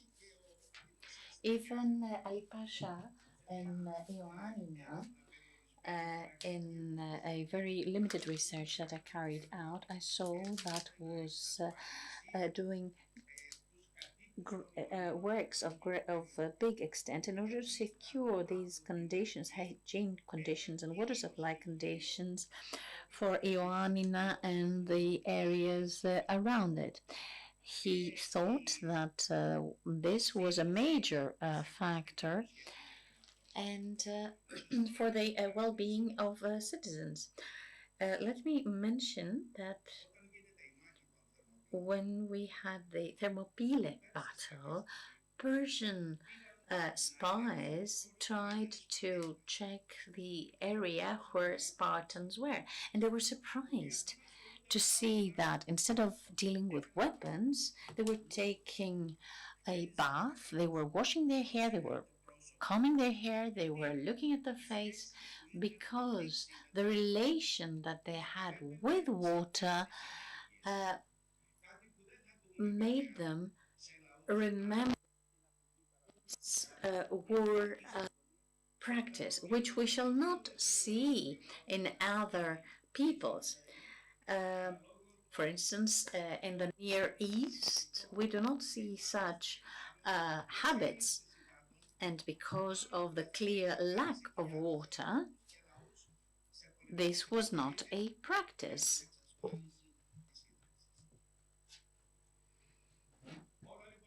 So all these, and mainly the fact that, as it was mentioned earlier, the possibility that the next Great War will be due to water is very, very possible. And why is that? On the one hand, there is water scarcity, there is lack of water, extreme increase of population on our planet, and our relation with water has changed. We need far more water than we did in the past. So I think that the policy mentioned earlier by, was it the gentleman from Egypt? Yes, I believe it is absolutely necessary. And unless we secure the resolution of this problem with political means, I think that very, very soon the world will have to face an extremely huge problem. I'll give you an example. Turkey is constructing in its eastern border huge dams that stop the flow of Euphrates, not only for other countries, but also for the future flow that might be collecting water in the course of the river. For many, many other reasons, I think that these actions of these fora are very important because they talk about the problem in its essence. They mobilize scientific knowledge and activate exquisite scientists and knock on the door of the strong of the world to understand the problem for as long as there is time to do so.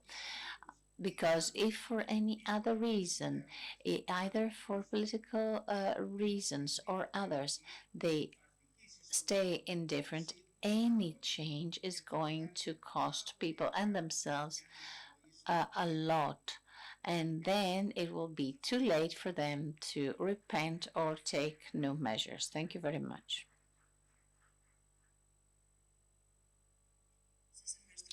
Thank you very much, Mr. Papakostas, for all what you talked about. I would like now to go to Mr. Giorgos Tsoutos, who is a political scientist, and he will be talking to us about the association between water and culture. Thank you very much for your attention. I feel the need after the after the speakers that said such beautiful and interesting things to readapt my presentation.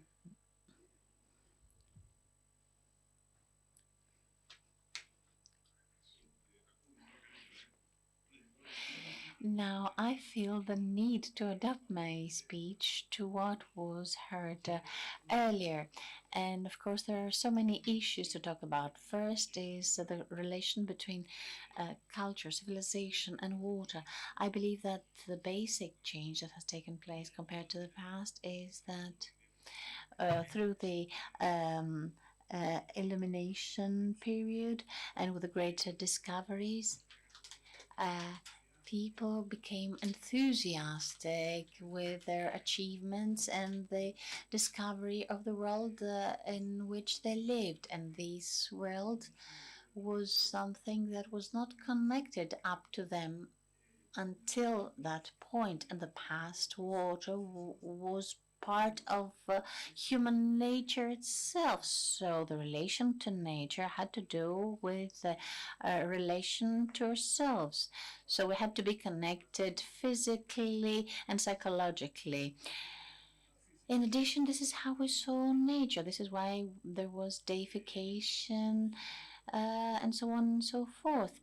Another point was the necessity to have pure water, and this can be allegorically transferred to people. But after scientific discoveries, man is brought at the epicenter, at the forefront of the world, therefore becoming strong and master of themselves. So we had to reach the 80s and the 90s to talk about life quality. So all this accumulation of wealth and material goods and scientific knowledge did not make us any happier, because financial development was only associated with production and GDP, and we disregarded quality. All this has made us look for something that cannot be very easily formulated or depicted on a table or as a mathematical equation. So this had been expressed as the story with Narcissus that fell in love with himself and at the end drowned. So part of human is not does not have to do with quantity achievements, but let us not forget that more than 2% of people do not have access to clean water. We need to readopt the values of our civilization in order to deal with all the challenges and problems we have. We have to feel happy with less goods, less commodities, and attach particular attention to life quality. This is relatively recent in science, and very few economists, such as Samuel, only stress on this perception. Now, civilization is connected to preservation of natural resources. Of course, all this takes place along with the fulfillment of special or other material needs. And as previous speakers have already mentioned, the great kingdoms of Mesopotamia and Egypt were always close to water and rivers, but the way they dealt with had to do with a certain sanctity. And many times people felt that their lifestyle was not harmonized with some values, and then nature would get back at them.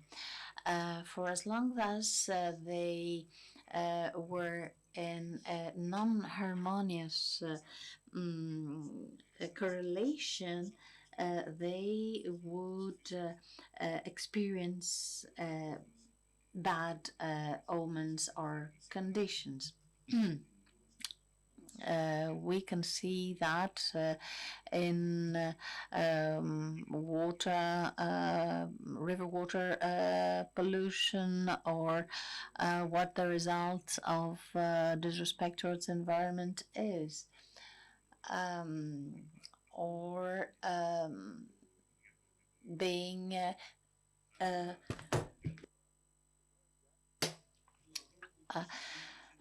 indifferent towards other people who do not respect this good, either by overspending resources or by destroying them, such as setting up a fire. So it does not only have to do with respect of cultural heritage, but also behaving ourselves in our society. And as many other speakers said, we have to be civilized in order to respect all the resources that we have.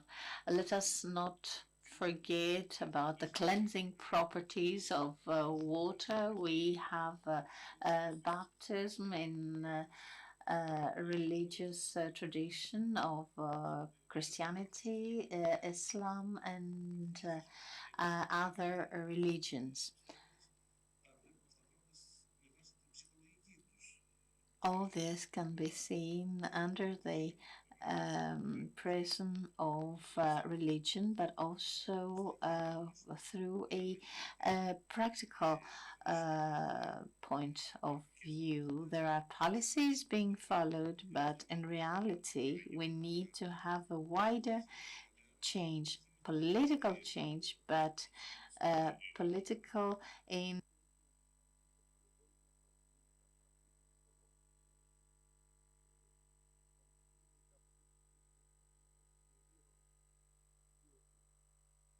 the past, but at practical level, political declarations are not enough. In order to implement a political decision, you have to be a philosopher, a physicist, an economist, a scientist, in order to have a balanced policy with respect to the environment. You have to have an interdisciplinary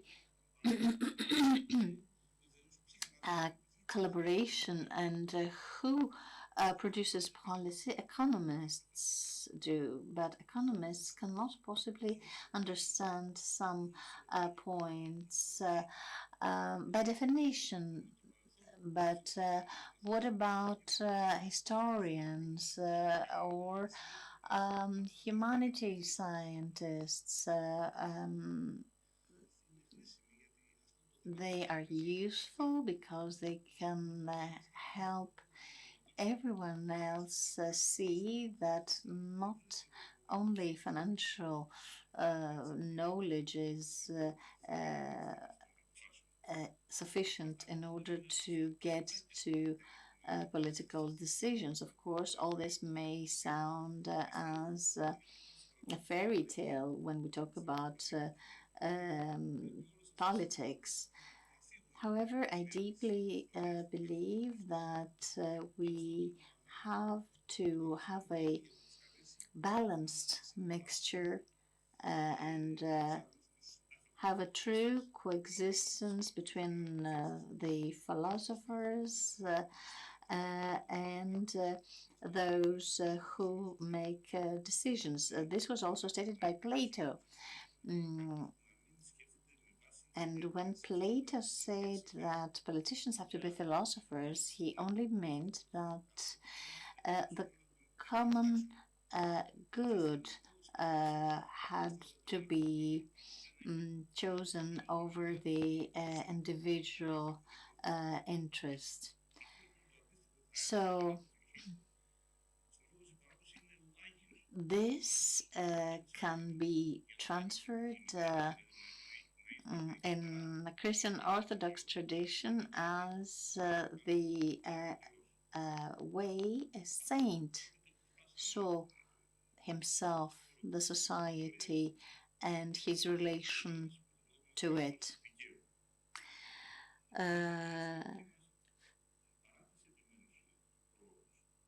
Making a further generalization, we could suggest the rule of law and raising awareness and asking everyone to respect the environment, water, and all these fight against inequalities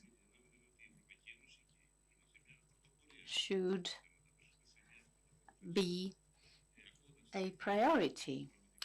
As I was listening to the previous speaker about Egypt,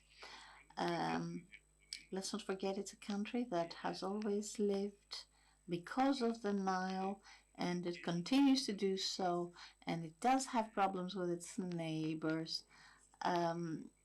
due to the use of its water resources. So problems are always opportune, and their dimensions were similar also in the antiquity. Many times mythological and other interpretations were to the burden of science.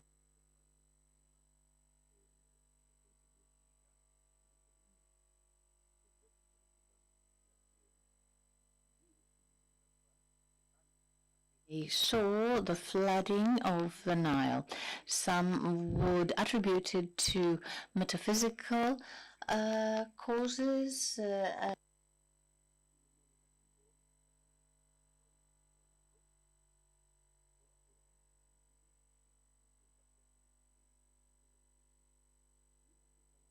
Against a deep crisis where we're looking for new models, and the notion of civilization, of culture, is making a comeback. So we're calling people and societies to put together all the knowledge and wisdom that existed before the Industrial Revolution with the science that followed in order to reach that balance. So next to investors and the economists and the marketeers, we should add some new specialties, and we'll either have the bubble tower or we'll have good results as an outcome. Thank you very much. This is the end of the first session. We're about an hour behind, so therefore I would like to ask the next speakers to come in. Είναι η κυρία Σταματούδη, η κυρία Τζατζά και ο κύριος Μπαλωμένος.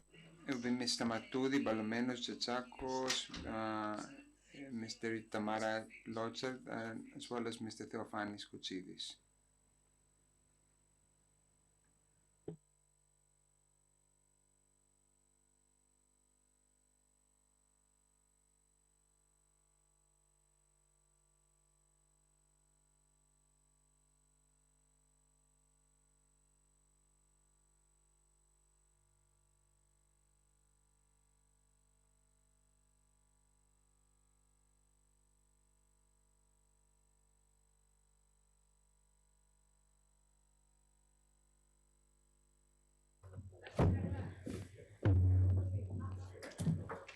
Όχι από εδώ.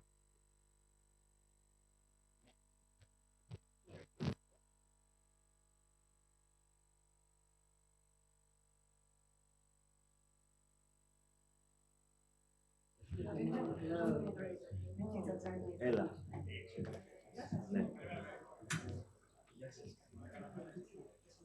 Θα το...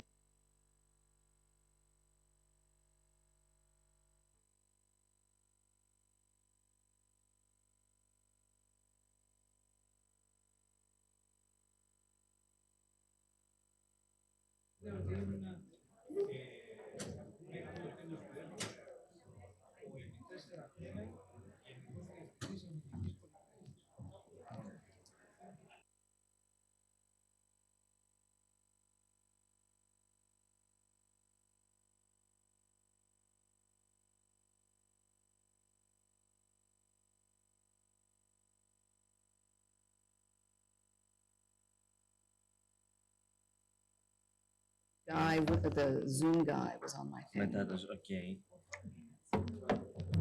Do you want to see if it just works?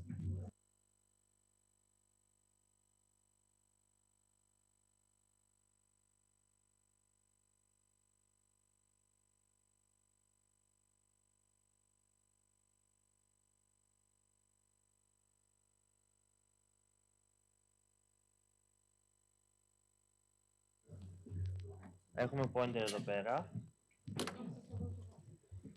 Α, ωραία. Από πού, από εδώ βλέπουμε. Από εδώ βλέπετε. Και γίνεται και ταυτόχρονα προβολή επάνω στον projector.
despite all these causes that we've seen, all these causes of conflict, there's also something which is a lot more complex in this security environment that we need to take into account. We're talking about a hybrid war. Nowadays we talk about hybrid war, and this means a combination of conventional and non-conventional means of war. In other words, a government or non-government player can use different tactics. They can use kind of local sabotage, cyber attacks, diplomacy, and information and info war in order to achieve its goals, a political goal. The European Union gives a very specific definition of hybrid war. We're talking about military and non-military operations. So therefore we're using military and non-military methods, which can be either information, intelligence operations, or it can be cyber operations, in order to undermine and destabilize the enemy. We also see the use of disruptive methods, including disruption of the energy supply. Also, the attack use guerrilla teams, hiding behind a humanitarian intervention. We also have some campaigns of kind of fake news that can affect the political narrative, but we also have the political influence and the domination of a country in order to support a particular strategy. The goal of all this is to undermine and destabilize the opponent, its dominance in a physical and psychological battlefield through controlling the information and the media, and also the influence in order to destabilize and reduce the support of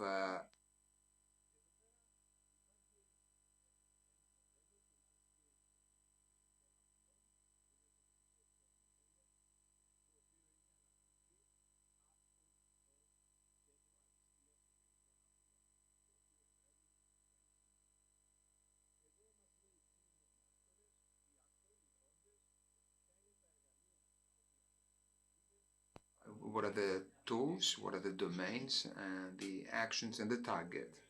The very first tool that we see on the top of the list, it's physical operation and infrastructure. And what domain does he act on, which is infrastructure. So therefore, through a hybrid war, we can see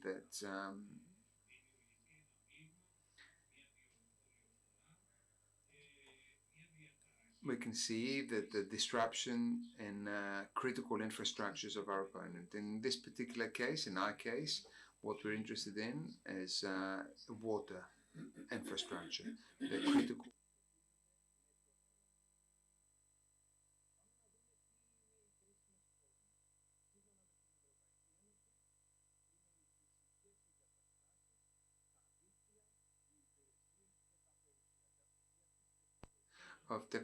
Of information technology, which, if they're disrupted or destroyed, will have serious implications on health, safety, protection, or the economic welfare of the citizens.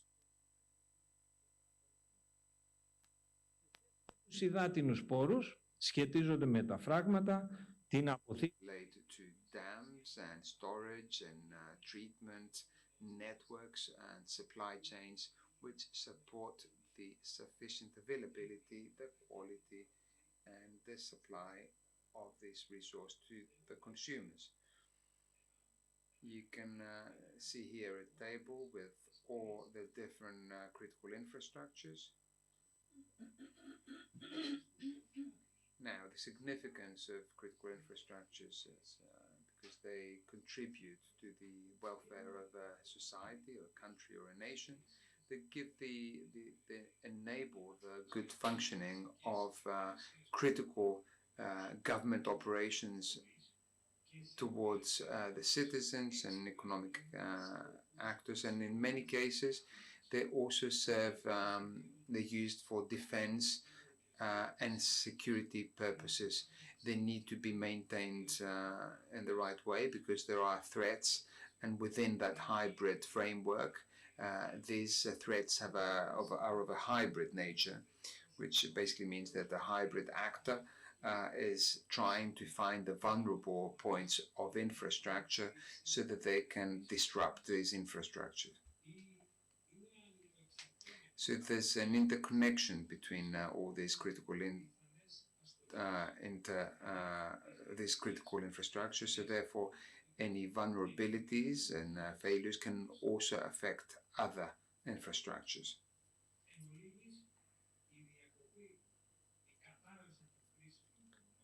The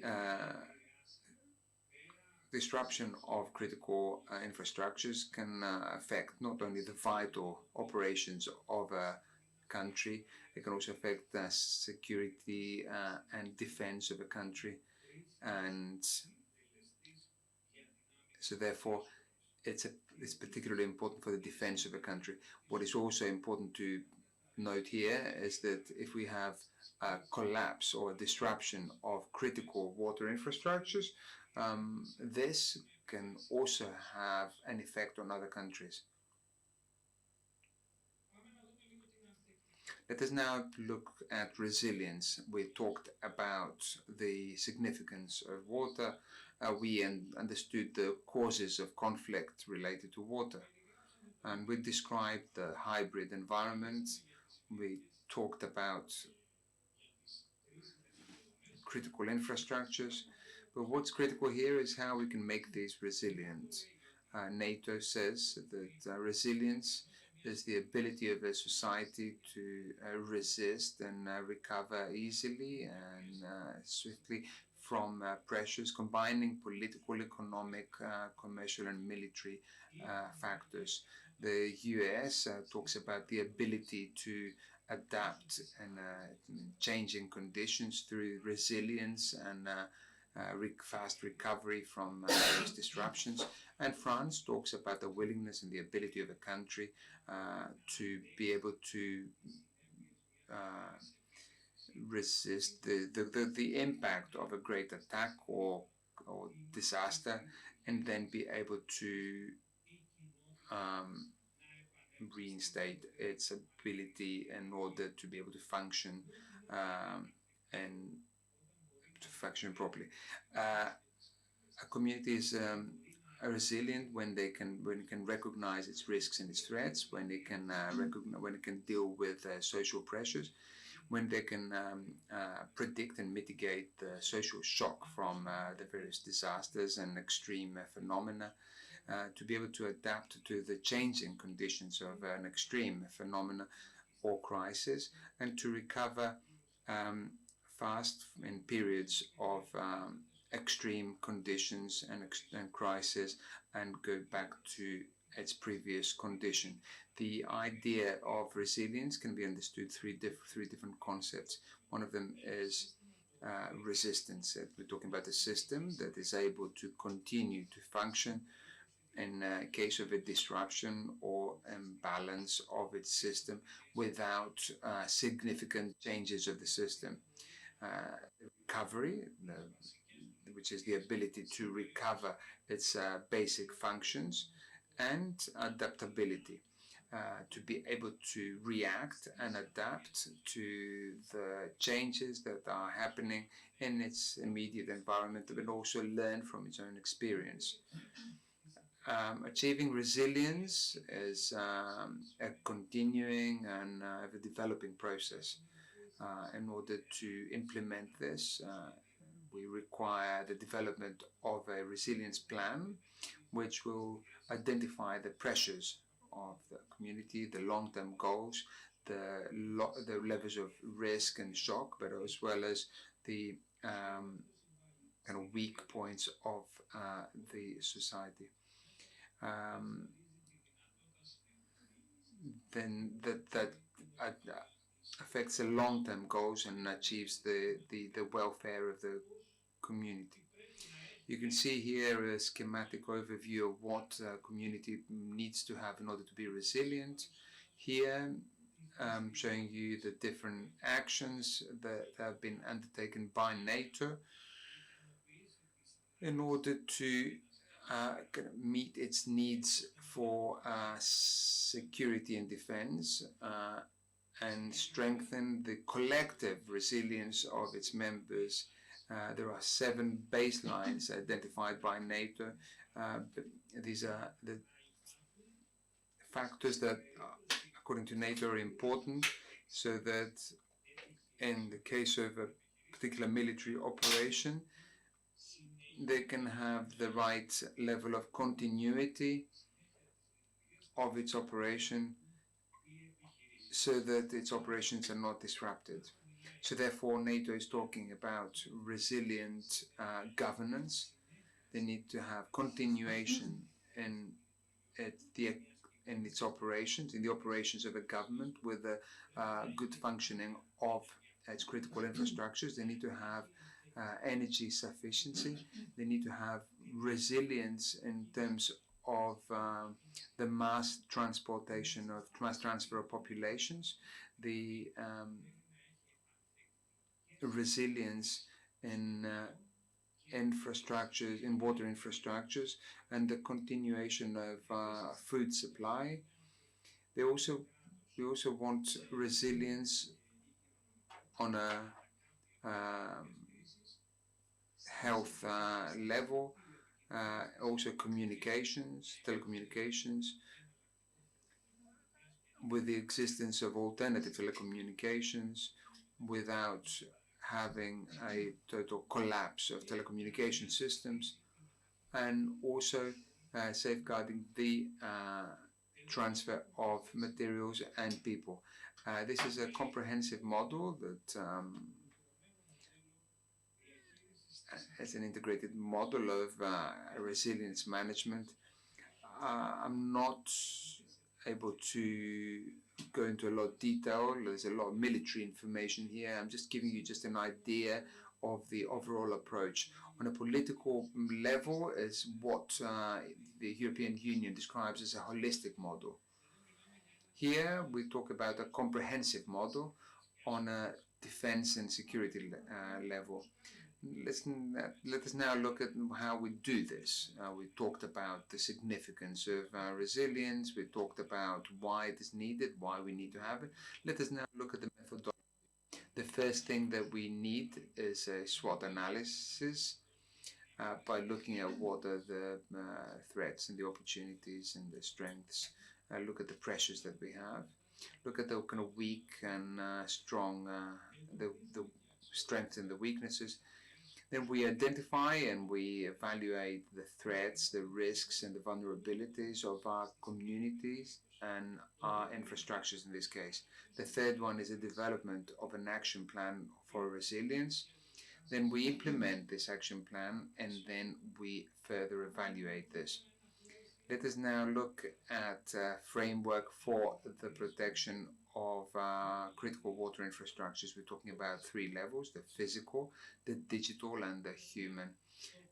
We set specific security goals. We identify the various functions and operations that we need to protect. We evaluate the risks, the impact, the threats, and the vulnerabilities. We prioritize energy, and we implement preventive programs, and then we measure the efficiency of this mechanism. Now, the security plan for water resources, such a plan needs to describe exactly what the risks are, as well as any preventive measures that need to be taken in order to stop possible contamination. The first step is to describe the water resources network, and then to define the risks, then to define the different measures, then implement those measures, then monitor and maintain those infrastructures.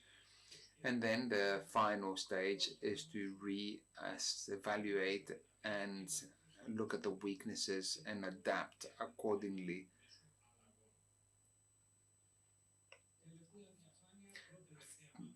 Second to last slide.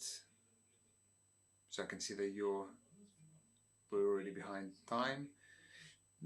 This is a list of the different methods of strengthening resilience for water resources, which have to do with the adaptation of innovative methods for the management of water and diversification of water resources. This is particularly important. It's very important to have diversified water resources. This is what's happening with energy in Greece. And Greece is a country that has diversified energy sources. We're not dependent only on one energy source. The same thing needs to be done with water.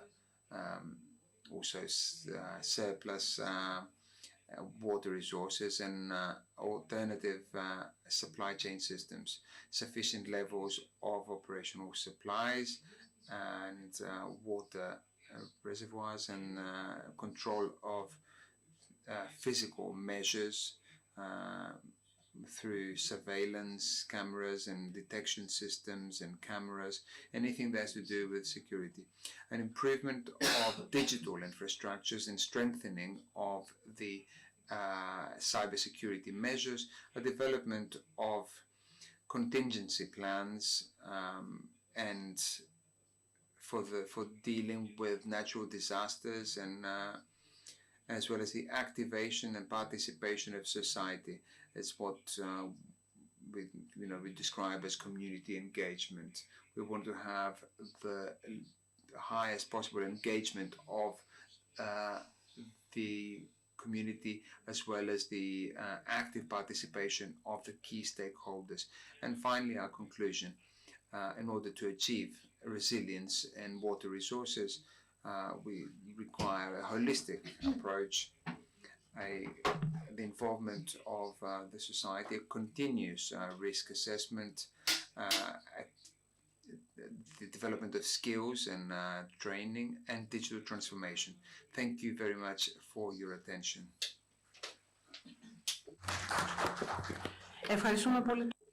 Thank you very much, Dr. Ballomenos. Could I please ask, since we're already behind time, is there any way that I could actually have some questions so that I can leave, because we're already a couple of hours behind?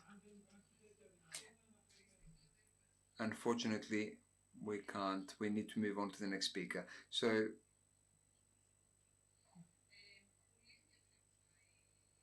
a very interesting presentation, essentially, is what we see in the additional protocols of the Geneva Convention from 1949 on humanitarian law. Mr. Ballomenos expressed this in a very good way, and he went even a little bit further, talking about resilience and explain. He's a journalist, and he's the president of Think Club EANOS. He's going to talk about the sufficiency of drinking water and its geostrategic significance. I'm just going to say that I have prepared a text, but to save some time, I'm going to go off script, and so that we just allow more time for questions.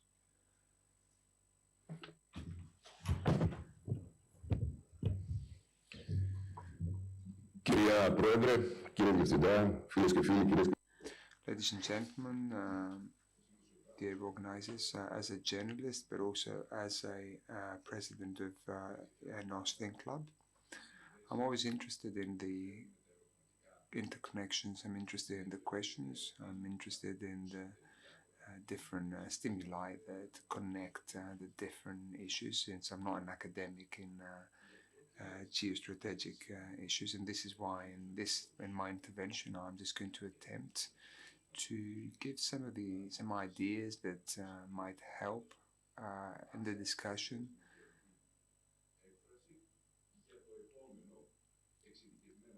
But by basically linking my speech with the next panel, which is a panel of experts.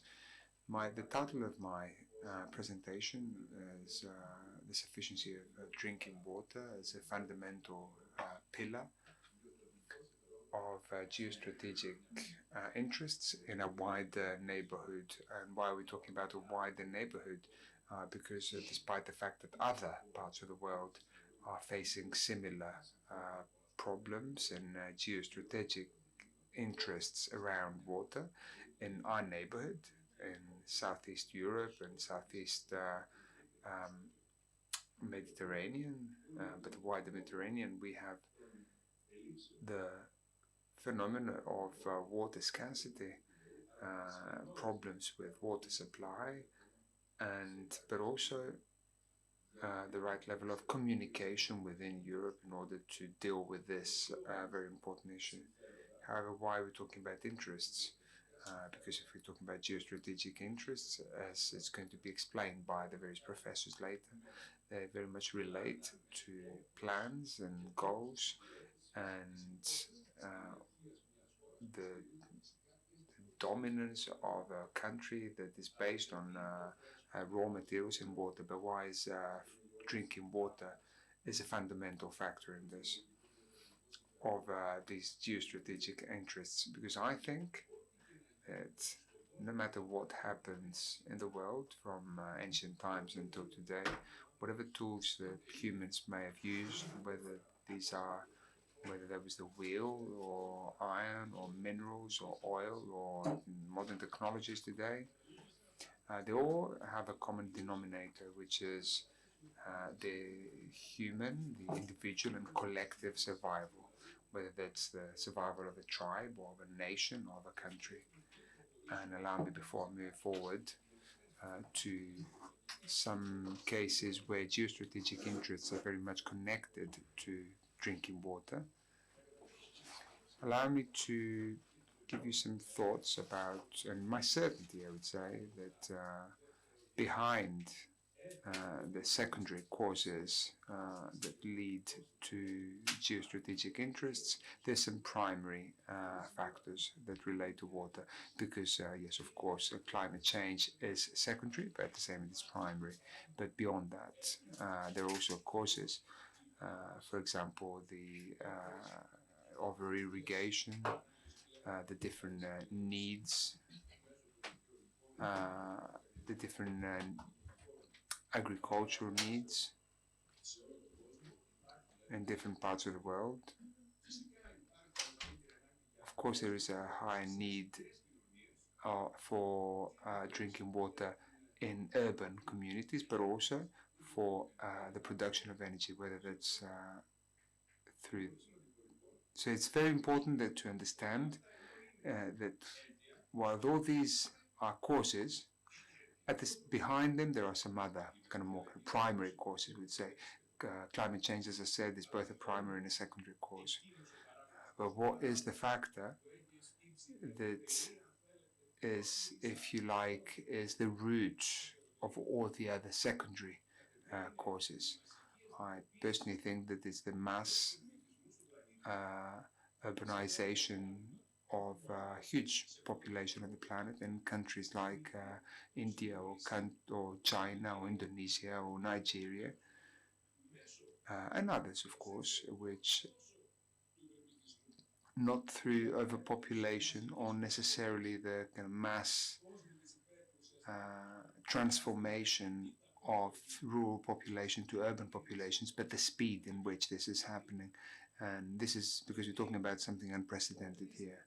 Because when we talk about urbanization that's moving very fast, then this overpopulation that has to do, of course, is very much linked to poverty and families with many children and all that.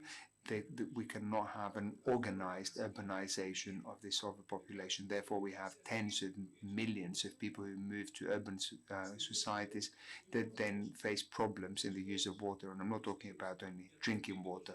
I'm talking about the way the whole life is affected through this process of urbanization. But beyond this, we would like to say that the primary cause is something else as well. It has to do with our attitude and the approach that humans take, and it relates with the lack of the right technology for monitoring the situation, but also the monitoring of urbanization. But there's something else which I'd say it's a bit more vicious, and a bit with the fact that there's this lack of transparency, either because many countries do not have the right level of transparency when it comes to water management, especially in relation to neighboring countries, but also because sometimes some countries they have other interests, and what do? They produce, they kind of undermine transparency deliberately, and this is exactly where the problem is. So you must understand why there are interests, and more acute interests, geostrategic interests, around countries and around neighboring countries. I would say that the biggest reason is that in many cases there's a very selfish approach where countries care about themselves and not about the neighbors, which is a very selfish way of looking at it, but it's more realistic, and we do see it happening. There is another way of targeting and instrumentalizing water as a weapon, and this is something that we've seen from kind of ancient times, with poisoning wells or cutting water of cities under siege. But there's also another form which unfortunately doesn't belong to the past, and it's something that we're seeing still today. And we only have to look at Ukraine, or what's happening in the Middle East or the Near East, where water is being used as a weapon.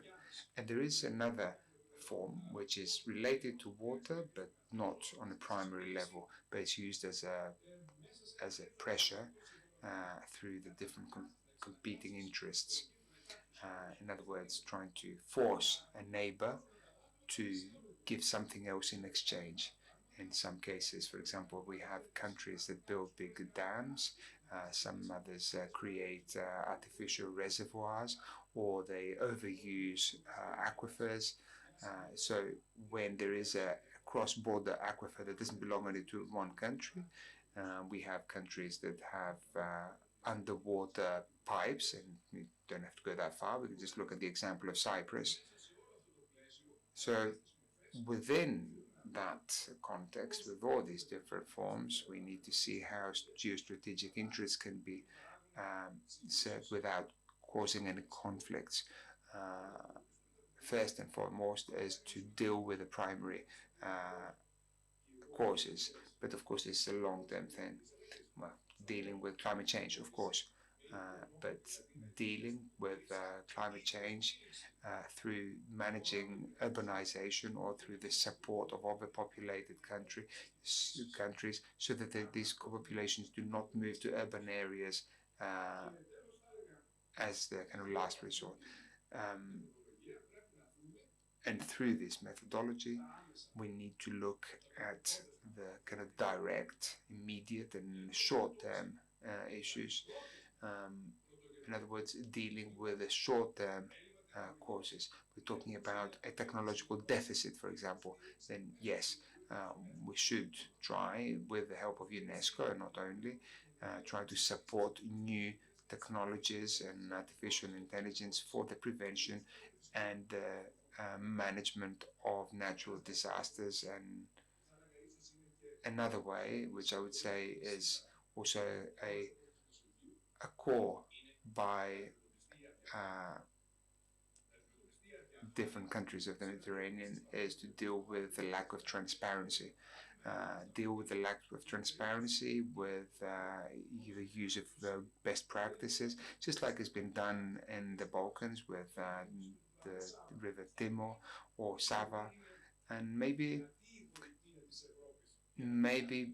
because those Balkan countries, they're just sick of being at war, and maybe that's why they had to cease this kind of level of collaboration. But there are also some challenges that relate to Europe. For example, what's going to happen if northern Italy, for example, that has a huge problem of water sufficiency, and I think internationalists are already aware of it. There are some issues that have to do with how they look at themselves without looking at the kind of broader kind of benefit of all the neighboring countries and the neighboring areas. Something very similar is happening with water management all over Europe, and I think if we're not careful, we can see unprecedented situations which are completely out of control. Finally, I'd just like to draw your attention to two very important challenges that we have that we're facing. One of them has to do with elections. In a few days in Europe, we're going to have European elections that are going to affect things like climate change, energy security, but also issues of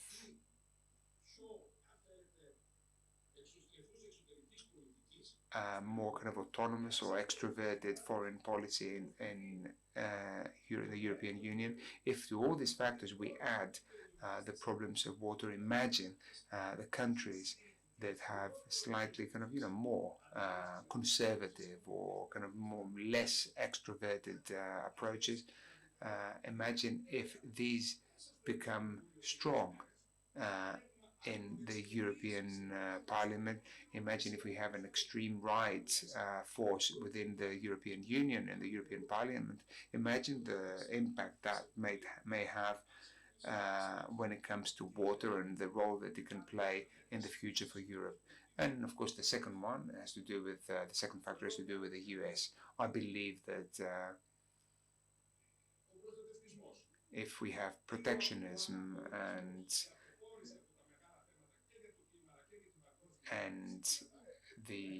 if in November we see certain outcomes, then we're going to be facing things that we're not ready to deal with. And this is why I'm kind of calling through this forum in the spirit of communication and cooperation to understand, for everyone to understand what options we have. Either one option would be to have a good communication, understand what the rules of engagement are, or face one of the biggest problems that is threatening the humankind. It's the fear of dangers and the fears of risks to human life. Because if we've been talking about human dignity, then we might have to talk about human survival. I'm hoping that it's not fear that would prevail, but logic. Thank you very much for your attention. Ευχαριστούμε κύριε Κοφίδη για την πολύ ζωντανή σας παρουσίαση.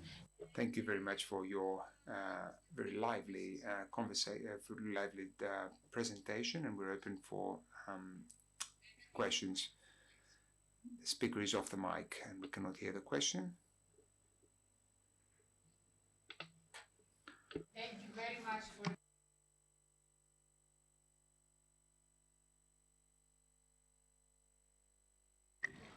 Now it's on. It's on. Okay. Thank you very much for your talk, for your presentation, dear Rita. I was thinking how much well prepared are the countries, the European countries, or for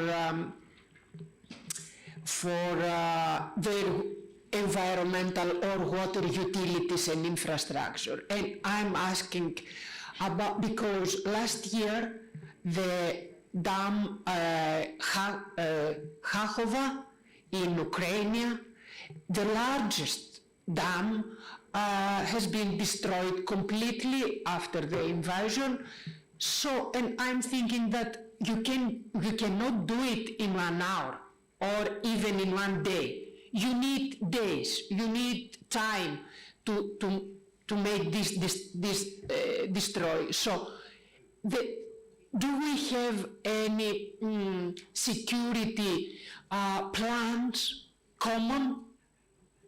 Do you know about this? So what I can speak to is that, again, I'm American, yeah. But yes, yeah. But NATO, for example, which is a military alliance, has added environmental issues to its agenda and has had that for some time. They also help and react to humanitarian catastrophes as well. So it is considered one of the issues, one of the pillars that's seen as a real security threat, because it is. It's not just an option.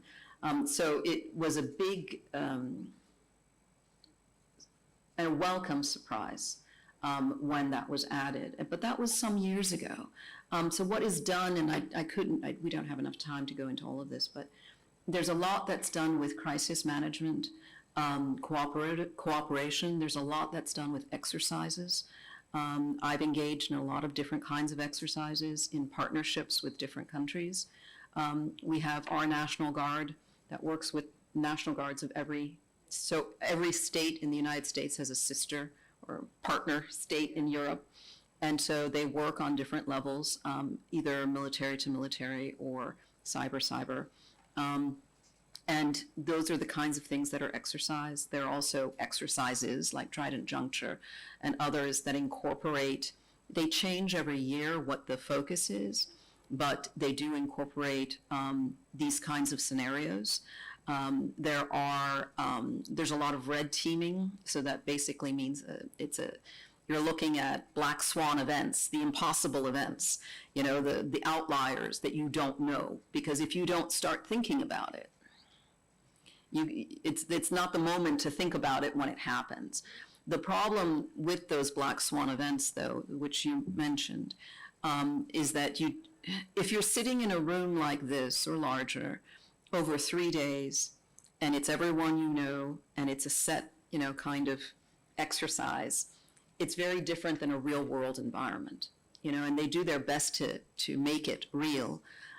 There's something called Mowgli. I have it on my slides. You can see it. That's been a new way to engage people. It's also by Naval Postgraduate School. It's a multiplayer online war game leveraging the internet.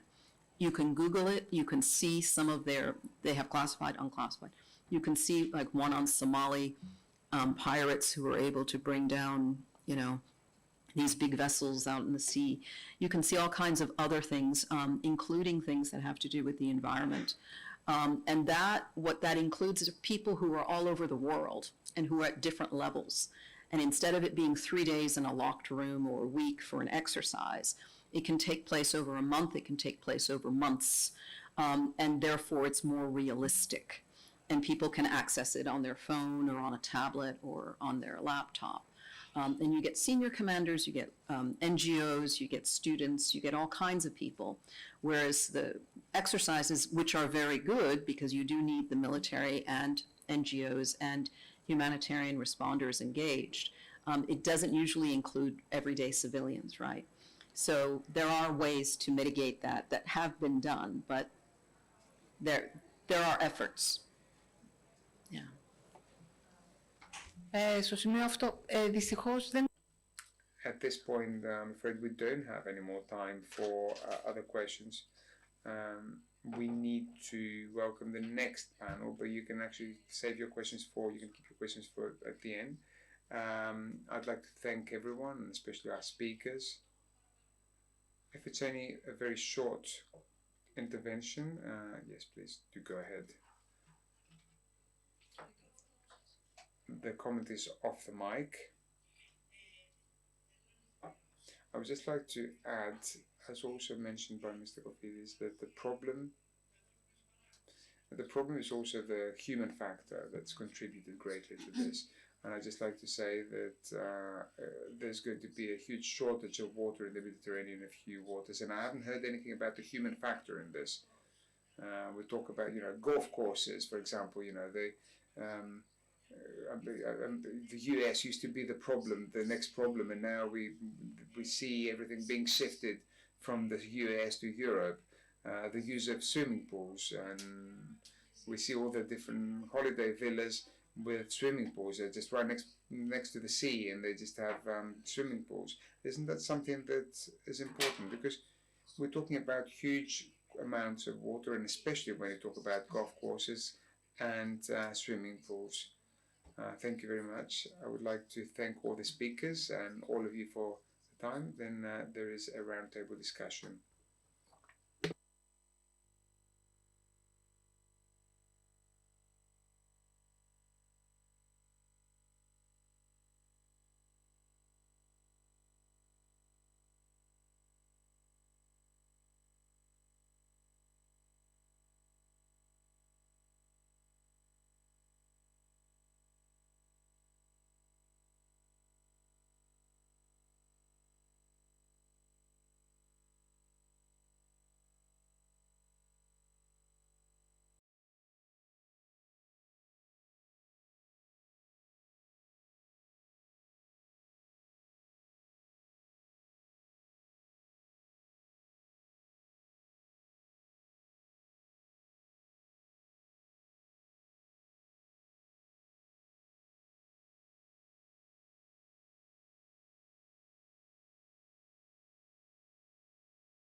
I hope you will enjoy yourself. We have lost one speaker due to delay, and we'll be talking about the geostrategic importance of water.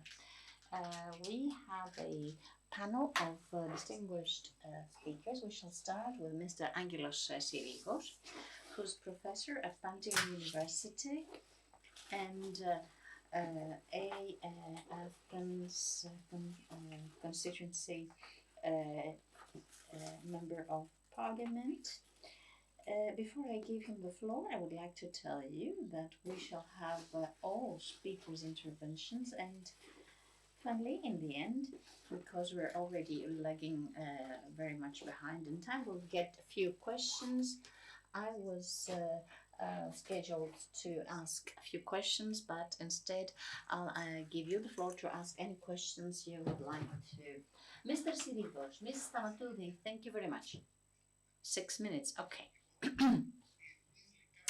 International basins, catchment areas. That's an area where the main river crosses more than one countries. In Europe, we have more than 70 drainage basins. All of them are in northern Greece, and with the exception of A.O.S. Is it some microphone that is switched on, still switched on? Now, all of them, A.O.S. River, all these flows are directed downwards. There is a difference between the states of upward or downwards flow. The downwards flows states have the advantage of being able to control water much more than the other way around. They can carry out works against the flood or retain waters with dams and reduce the quantity of water that goes downstream. The most serious problem now is pollution of rivers, with the first most polluted river being E.M.A.A.S River, followed by Axios. E.M.A.A.S River has the particularity that it is not just a downstream exclusive river. E.M.A.A.S, at a very large part of it, is the frontier, the natural frontier between two states. We should clarify the fact that in the 20s there were great disagreements until the year 1925. So this is when it was delineated. The problem is that because the river floods a lot, the terrain moves, and terrain that was in the past inside the river, it has now become dry land, and some other areas have become part of the river. An American company named Harta was asked to make some cuts in the river in order to facilitate its flow. We wanted to have it turned into a navigable river because its difference upstream and downstream in terms of depth was relatively small. The company did submit its suggestions, and fortunately, for political reasons, the study was not concluded because ex post it was ascertained that wherever there were cuts there, the speed was increased, and therefore erosion was very quick. This meant that all the islets would be destroyed. Second, the frequent flooding phenomena. This is due to the lack of very close collaboration. We share this river, Ardas and Evros River, Greece, Bulgaria, and Turkey. Bulgaria receives lots of water, and it opens up dams, and whenever there is a lot of rainfall, it opens them up in order to go away.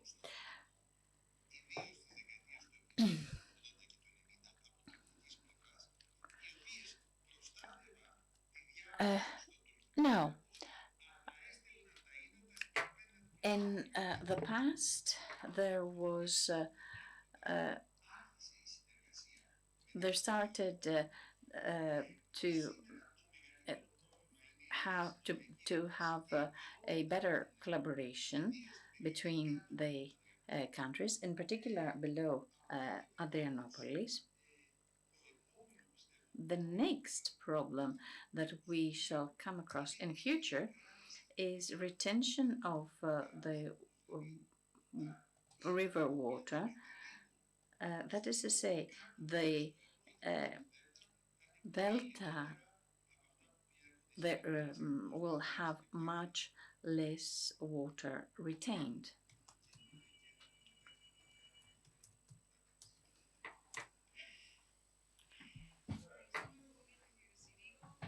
Thank you very much, Mr. Sirigos. We carry on with the International Affairs professor of Panhellenic University. He will be talking to us about the geopolitics of water scarcity. Mr. Ephandes, you have the floor. Thank you very much. I have to talk slowly, but let me also respect the 6 minutes limit that you have set. Of course, in order for the average citizen to understand how important it is to have and manage water, is clear. We needn't organize a special event about it. The key word is not geopolitics, but lack of water. If we had abundant water resources, there would be no problem. The problem is that the way we manage them has led to insufficiency, lack thereof, and this can be a reason for conflict and many times war. I will be bringing examples very shortly, and I will leave whatever theoretical I had in mind making reference to. 16th January 1923, the Chinese Ministry of Water Resources announced that it had started and will continue to invest over $140 billion annually. This is an increase of 44%. And this figure shows that China is not a model country, but the fact that the problem it faces is not only huge, but also an urgent one. Pakistan, in order to stay within this region, and you will soon understand why this area is so important, is putting pressure on China, which is a basic ally in Southeastern Asia, so that water resources management at continental level be a priority for China, because otherwise 2025 Pakistan will be a country that will have lack of water. Iran, around the same neighborhood, almost close to its frontier, 250 towns and cities and towns suffer from extreme water scarcity, whereas levels of water at dams have reached the lowest level ever.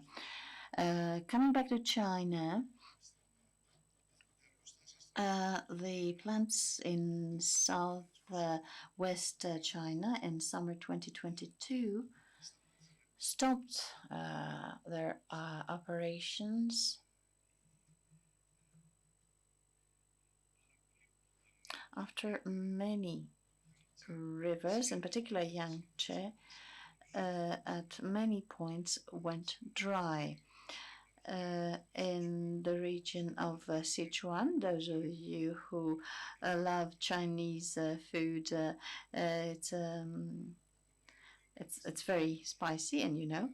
The situation is a nightmare since electric power that is used in the area is by 80% produced by hydroelectric power plants.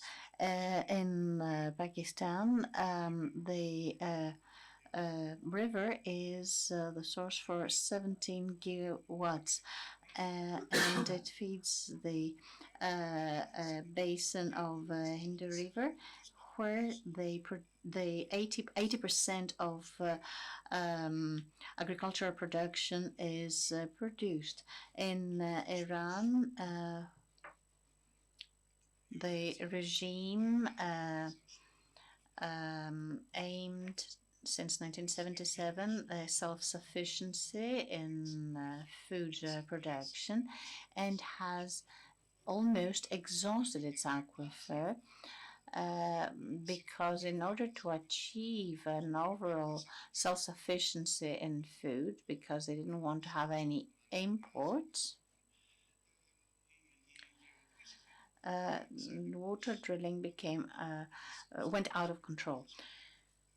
And in many places, the aquifer does not manage to replenish anymore. It has been exhausted because the aquifer needs time in order to replenish itself. Now, of course, these events may not sound very new, despite the fact that they come from the very recent past. However, what's important to remember is the geographical interconnection that causes concern and is at the same time a wake-up call. The issue of stable and secure supply of water is vital. When the levels are lowered, governments can become extremely aggressive and look for solutions that are not the proper ones. But for political reasons, they have to deal with their shortage. Disagreements for water resources have always ended up to violent conflicts. Egypt and Ethiopia is the most iconic case. Let's not also forget Ukraine and Russia, where in the Dnieper area there was an attack at the hydroelectrical plant in order to bring this crucial infrastructure down to its knees. Water can be a weapon and a victim of human aggression. China, Pakistan, and all these countries in Asia, where the overall population with the former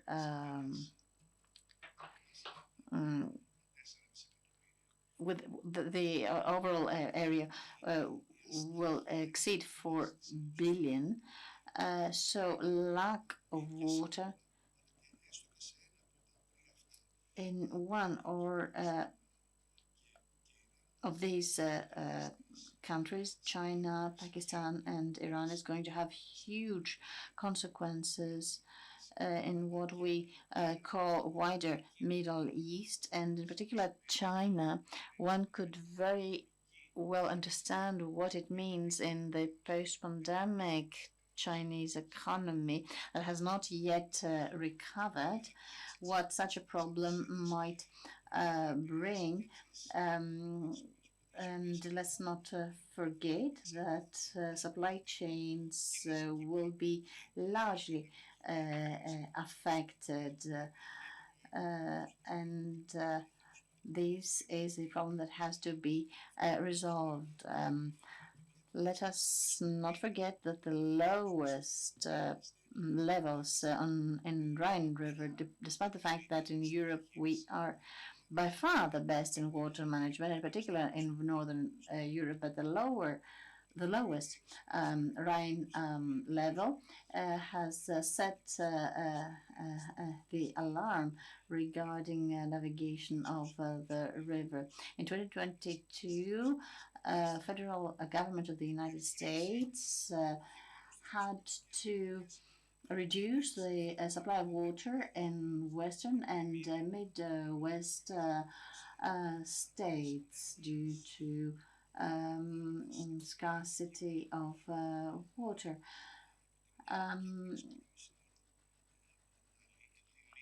These are dilemmas that mainly have political consequences through all the problems that they may bring about. Thank you very much.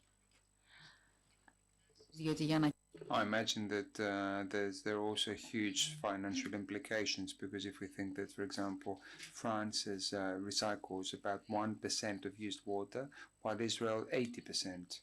So we're going to now move to Professor Dimitris Triandafylou, also a professor at Pantheon University, and also a program director at the Institute of Public Relations. Mr. Triandafylou, before coming back to Greece in 2023, he was a professor at the Kapodistrias University in Istanbul, and he's going to talk about the importance of seas as a stage for conflict and cooperation.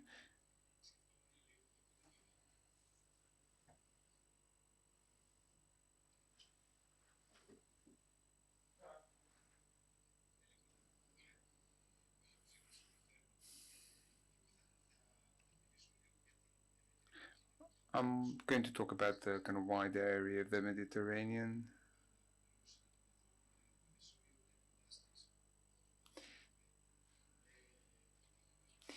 We've seen how Istanbul is the crossroads of different civilizations, and where geography and economy play an important role. And some of the issues that we discuss here today, whether we're talking about trade or the exchange of ideas or immigration, the different views, the different spatial views in modern times, the different cultures, religions, and recently energy. These are all issues that have always concerned us historically. If we look at the island of Delos, for example, this is the birthplace of Artemis and Apollo, but at the same time, some of the most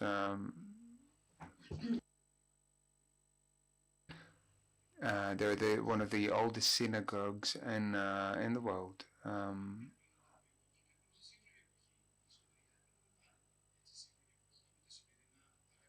So therefore, we see the history repeating itself, with countries trying to control the borders through different rules, through the law of the sea and the international law, trying not only to protect their interests, but also to promote cooperation and just find the common challenges and opportunities.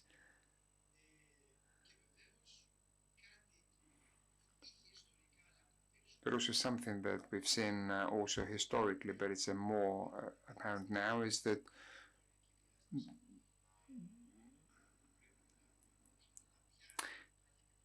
there's a global dimension that needs to be taken into account, and not just a regional one, due to globalization and its commercial impact, but also the trade of ideas, which is very much interconnected.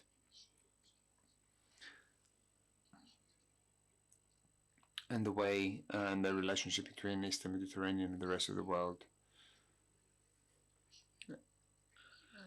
And this is where I'm kind of raising this question of how we can look at our region differently, because often we, experts in international relations, we often talk about this, what's happening in the wider region and the kind of Greek-Turkish relations, and we're often asked to kind of offer a position without defending our country, but at the same time trying to look at the kind of the general issues which go beyond the kind of national interests. For example, climate change.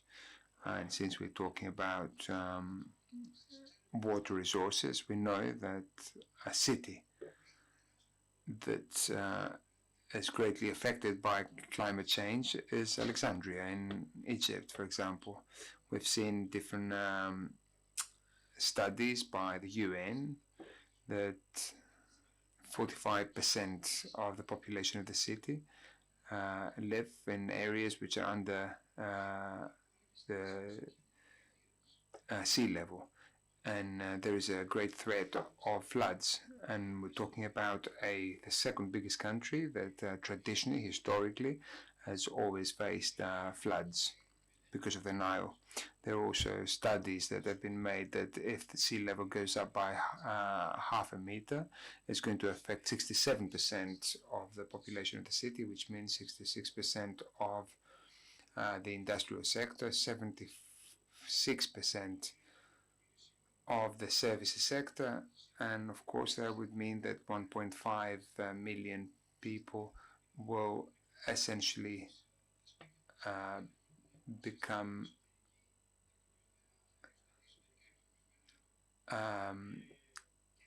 they will just have to kind of leave their homes. So that with a rough calculation, that means that more than 195,000 jobs will be lost.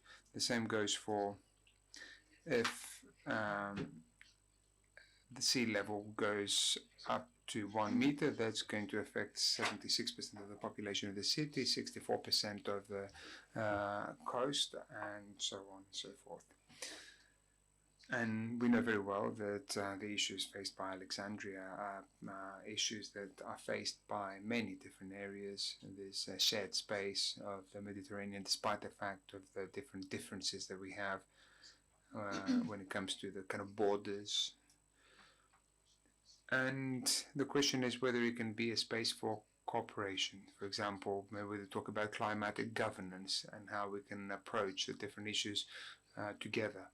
And I'm saying this because at the same time, and I mentioned the issue of immigration, is that I believe that we have a very short-sighted approach. So we have billions in Tunisia, billions in Turkey, billions in Egypt, which the approach might be, from a political perspective, the right one, but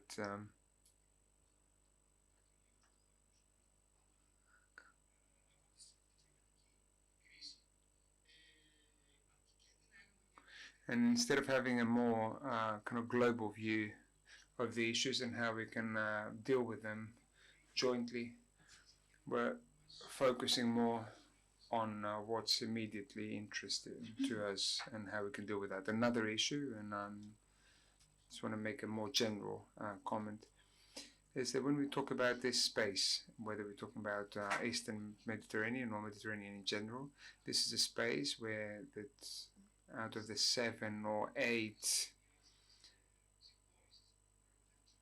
the maritime choke points, there are 3. One of them is Suez, the other one is Bosporus, and also Gibraltar, the Gibraltar Straits.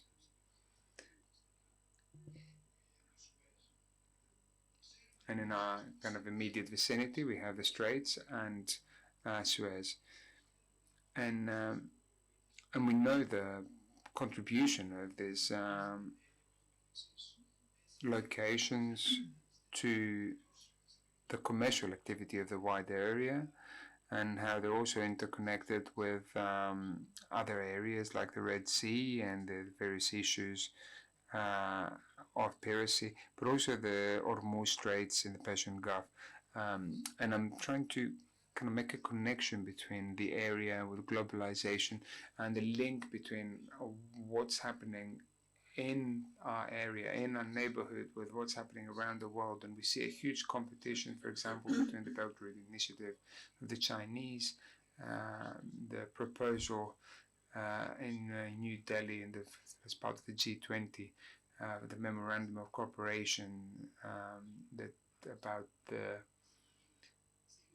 interconnection between Bombay with the Persian Gulf, Israel, and potentially Greece and possibly other countries that are kind of competing against this corridor. We also have the other corridor promoted by Turkey and other Central Asia countries. But all these commercial routes that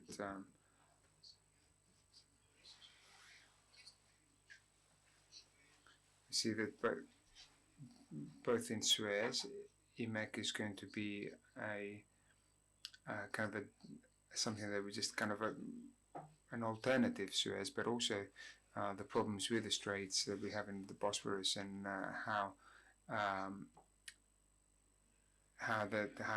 Bosphorus has been circumvented because of the problems in Ukraine. So I'm kind of wondering whether we've been given the opportunity to look at this differently, and because there's a lot of competition, especially when it comes to E.M.A.A.S. We, Greece, believe that Greece is in the southern corridor from India towards Europe, but also the northern corridor, which is the famous initiative of the 3 Seas, where the Prime Minister often recently talked about the 4 Seas, because Greece is included in this.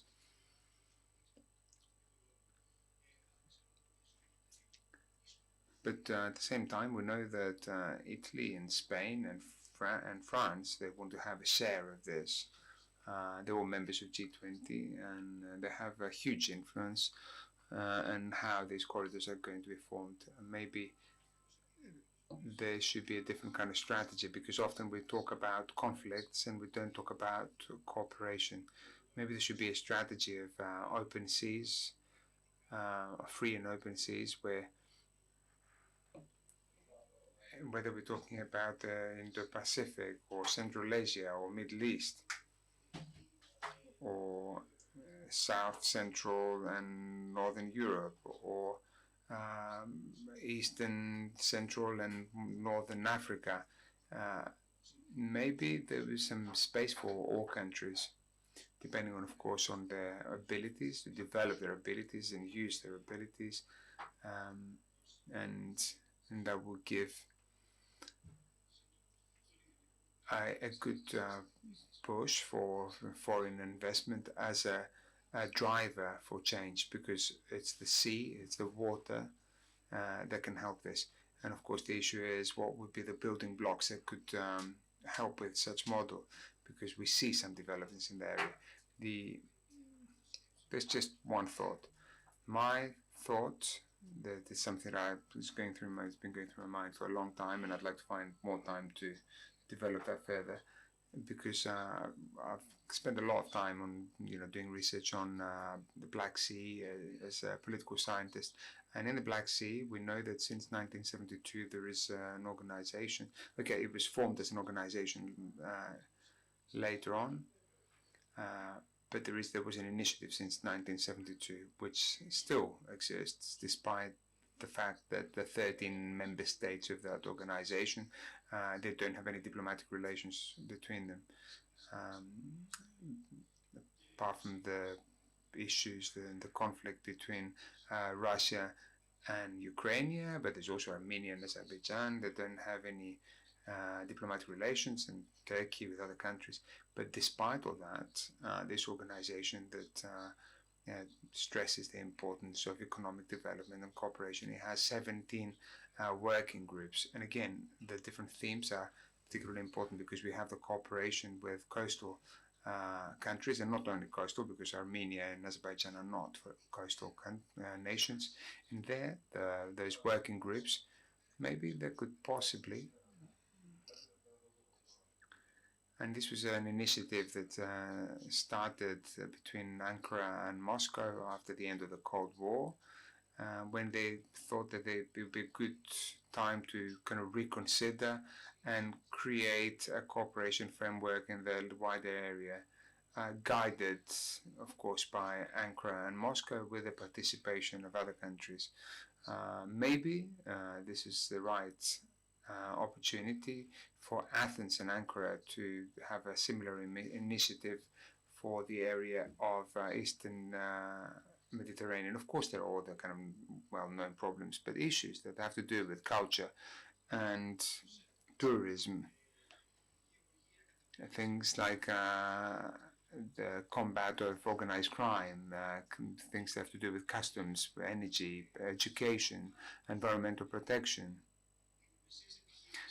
small and medium enterprises, transport, because we're talking about marine transport. Maybe there could something similar could be created with the initiative of Athens and Ankara, which is open for participation by all the other coastal nations, and start looking at how the difficulties, maybe there are difficulties, but at the same time, there is a little bit of room for cooperation. And I think that's why I think the Black Sea is a good example, because there are many issues, but there are still great opportunities for cooperation in matters that concern all of us, so that we can use the geographical area that we live in, the current conditions, which are the challenges that we're facing, and there's increasing all the time, and we can deal with them jointly, either by creating some kind of rules. In the case of energy, that might not be very easy, but in other areas, this could be easier. But I'm just going to stop here. Thank you very much.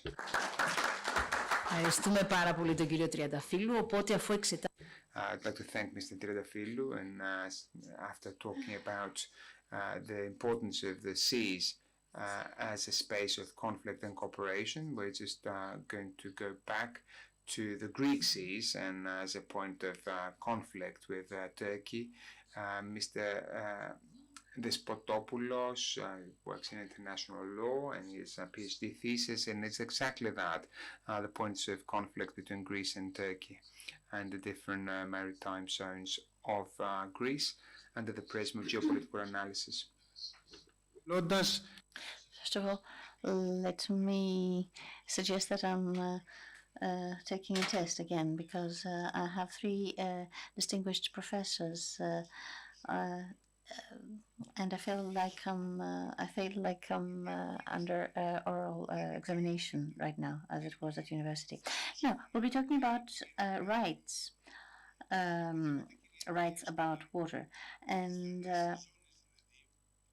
maritime zones are perhaps one of the biggest problems of the Aegean in the relations between Greece and Turkey. Water has rights, and let us not forget about territorial shelf and exclusive economic zones. These rights are fervently desired by both us and our neighbors. Development of international law has promoted Greek attitude and has defended our stance. But if we go back in time, I believe that also after the Treaty of Lausanne, the Turks were not thinking about maritime zones. They were only thinking about the mainland, and it's not accidental that they chose Ankara and not Istanbul for their capital. However, as time went by, they did understand that the sea is also a vital space, and this is why they're trying to extend their maritime zones. Or claim much more than what we believe they are entitled to. They have several times become irrational. For instance, we say that the islands do have exclusive economic zones, meaning a right to water, be it about fisheries or environmental protection. And our neighbors answer that no, islands do not have exclusive economic zones. Now, after 1982, the International Court cannot justify their stance, but they put into question even who some islands or islets belong to. For instance, E.M.A.A.S. And it's not that our neighbors desire to have these islets. They see it as a leverage of extending their maritime zones. They see that this is a method to increase their maritime zones by putting pressure on us. So there is a serious difficulty, and we have a completely different approach, and this different approach also carries away issues that initially may not appear so important. Take a look how the announcement of maritime parks reacted, how Turks reacted about the announcement that we made about maritime parks. And because one reaches the island of Nissos, they thought that we are trying to steal rights from what they consider to be their own territorial self and exclusive economic zone. So it doesn't only have to do with the utilization of some energy resources or whether some fish are going to be caught by Greeks or Turks. It all has to do with political activity in the Aegean. I also believe that we shall have much difficulty bringing forward environmental issues because they stumble upon what Turkey considers as its own zones. I know that we're running behind our schedule. I suggest that we do start the Q&A session. Yes, because Mr. Despotopoulos was very, very short. I will start with the question, first question to him. What are the consequences of what is going on in the Middle East and the relations between Greece and Turkey? We've had some calm times recently. Actually, there were two cycles. First of all, when delineations and of economic zones of the zone of Cyprus was carried out, we had some trouble, and in their effort to utilize them, and Turkey feared it might be left out, and this is why all this tension started in the Mediterranean. This culminated with illegal drilling of Turkey in Cyprus, and it ended to our Thrace being in the Mediterranean. This brought us closer to conflict conditions, and for as long as collaboration in the Mediterranean was going on, and between Egypt, Israel, Cyprus, and Greece. However, there is currently another parameter, the Gaza Strip war parameter, which inevitably brings Israel at a country that has to put a few issues aside, issues that have to do with energy. We currently are at a stage where natural gas utilization has been put aside. This was also a parameter which, along other issues, has contributed to bringing a period of calm with Turkey. Because what led to tension in the Mediterranean have been underscored. Thank you very much. We'll remember this for further Q&A with our attendants. Mr. Ridafili, what are the main geostrategic challenges connected with water management in our wider area?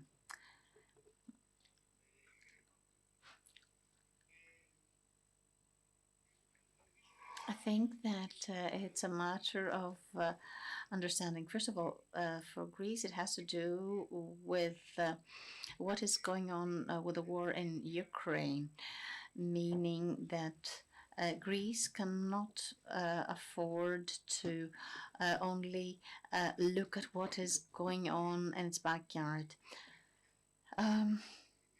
Russia controls Crimea and the port of Sevastopol, but we also know that it has bases in Syria, which means that the Black Sea is connected to the Mediterranean. So we should not only think of our immediate seas and our frontiers, but we should also go beyond them. And not only pertaining to the Black Sea. Now, the responsibility that Greece has historically had since it was integrated in NATO in 1955 as a southeastern wing of the alliance, along with Turkey. That is to say, taking up responsibilities about all issues that may arise.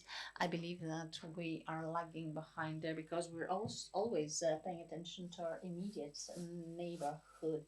But I believe that the same goes for other countries.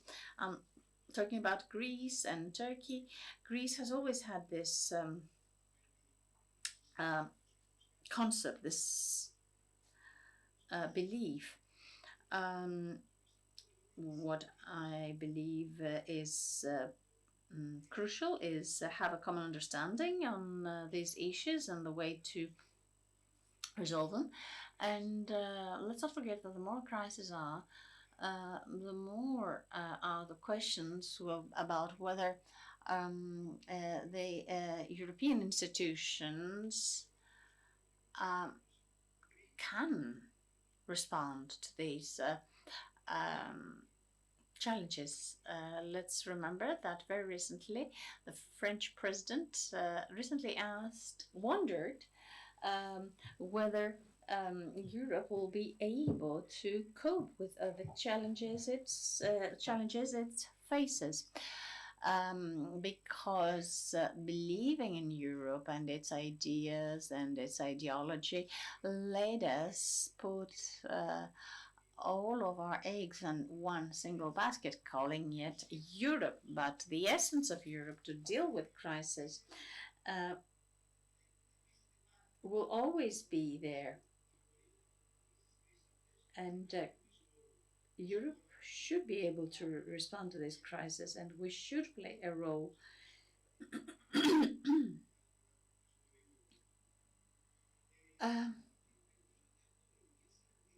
I therefore believe that this is a common understanding of the problems and the way to answer to them. Let's leave our area and move a little bit further. I know that Mr. Ephanidis has dealt with the issue.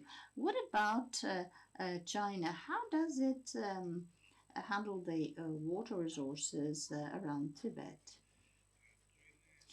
Now, this is within the core of regional geopolitics for years, and it is one of the most basic problems, or rather one of the basic problems,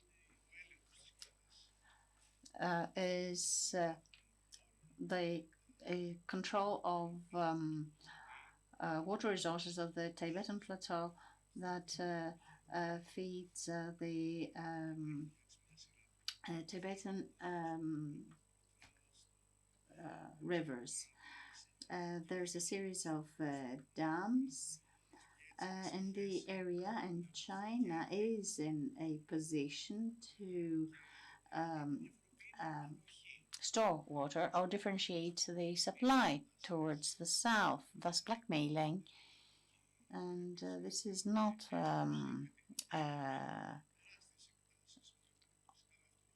overstressed.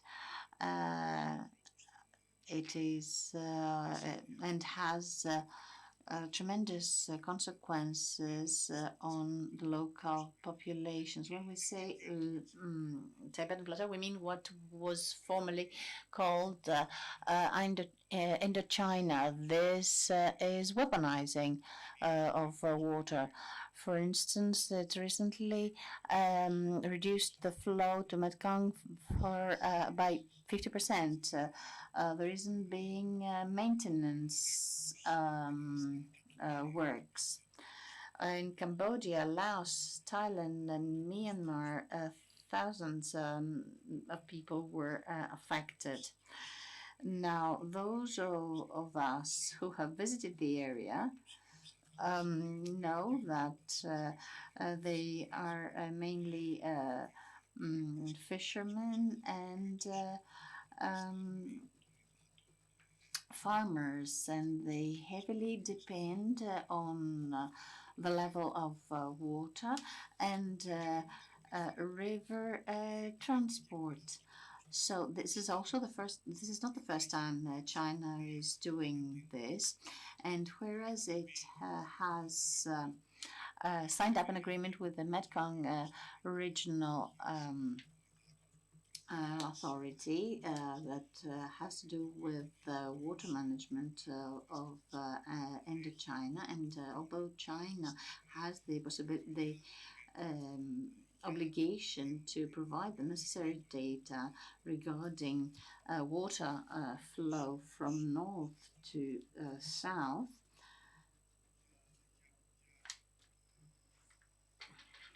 for 2021, a large part of 2021, it did not provide such data. This resulted to an inability to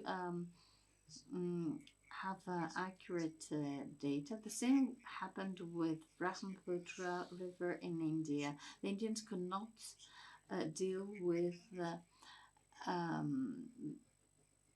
their flood phenomena, and all this came as a reaction to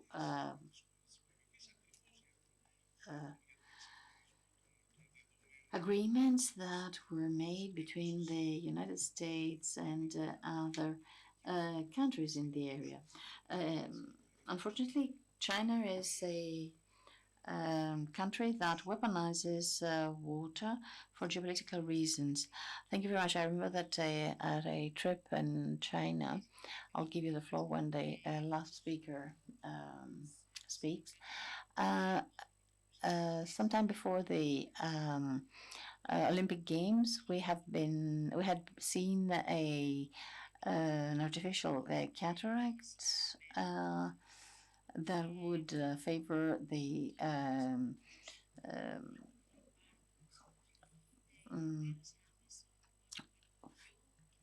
vegetation around an area, and we asked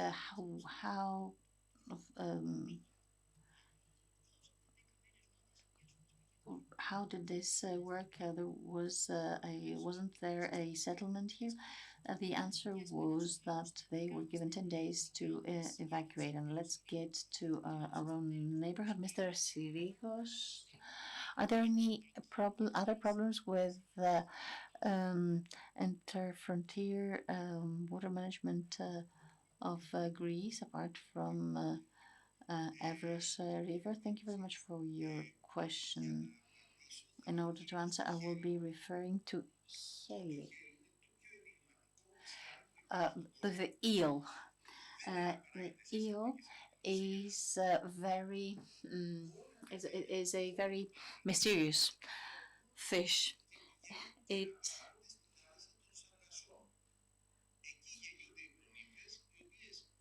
has its own way to migrate in order to reproduce.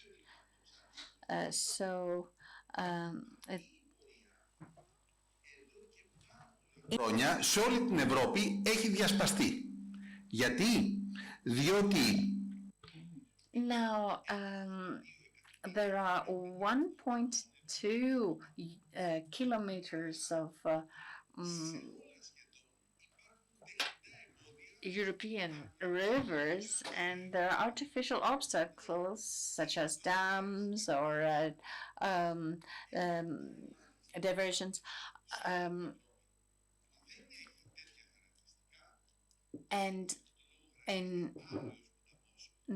there is one river that does not have these features, meaning that it flows unobstructedly. This is A.A.S river. It's only a river that has its sources in Greece and is a free flow, with the exception of the dam of A.A.S. The rest of it flows freely. So with a series of decisions that were made by both Greece and Albania, and was concluded in November 2023, there were measures taken that would not allow for any further dams to this river. And the reason why I'm mentioning this is as the Albanian-Greek relations are at their lowest possible due to the arrest of Mr. Belleris, the elected E.M.A.A.S mayor that has been imprisoned. At least there was some common understanding between the two countries, and a joint park will be created. Answer off the microphone.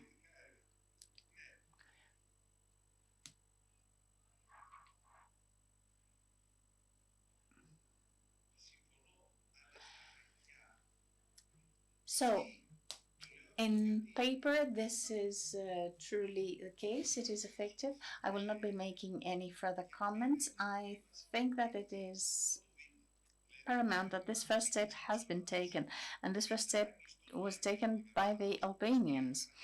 In the end of 2023, we characterized our park as free. The next step is to define it as a joint park of Wild River. But this means that there has to be a joint control of this river. A.A.S, I think, is a very good case, such case. Could I please add something? What the minister mentioned, and I'm totally in agreement. I would like to remind something. The European Union offers funding so that all member states remove any barriers from what the minister mentioned. Unfortunately, Minister, Greece on a regional level, and I don't know what's happening on a central government level, Greece has not found a single barrier so that they can actually receive funding so that's what they give. They give 20,000 euros for a small barrier, for a small dam. And this is something that cannot be done on a regional level. It cannot be done from a university. It has to be done from a regional authority. If I have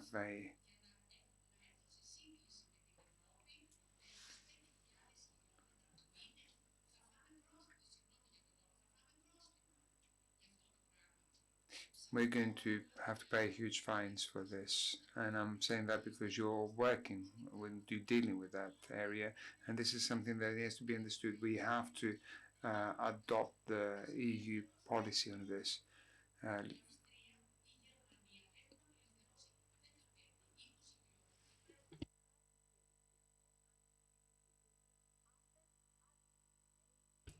There is a whole map that shows what's happening in other countries, for example, in Austria or in Germany, and where they offer 5 kilometers of free flow. They remove dams.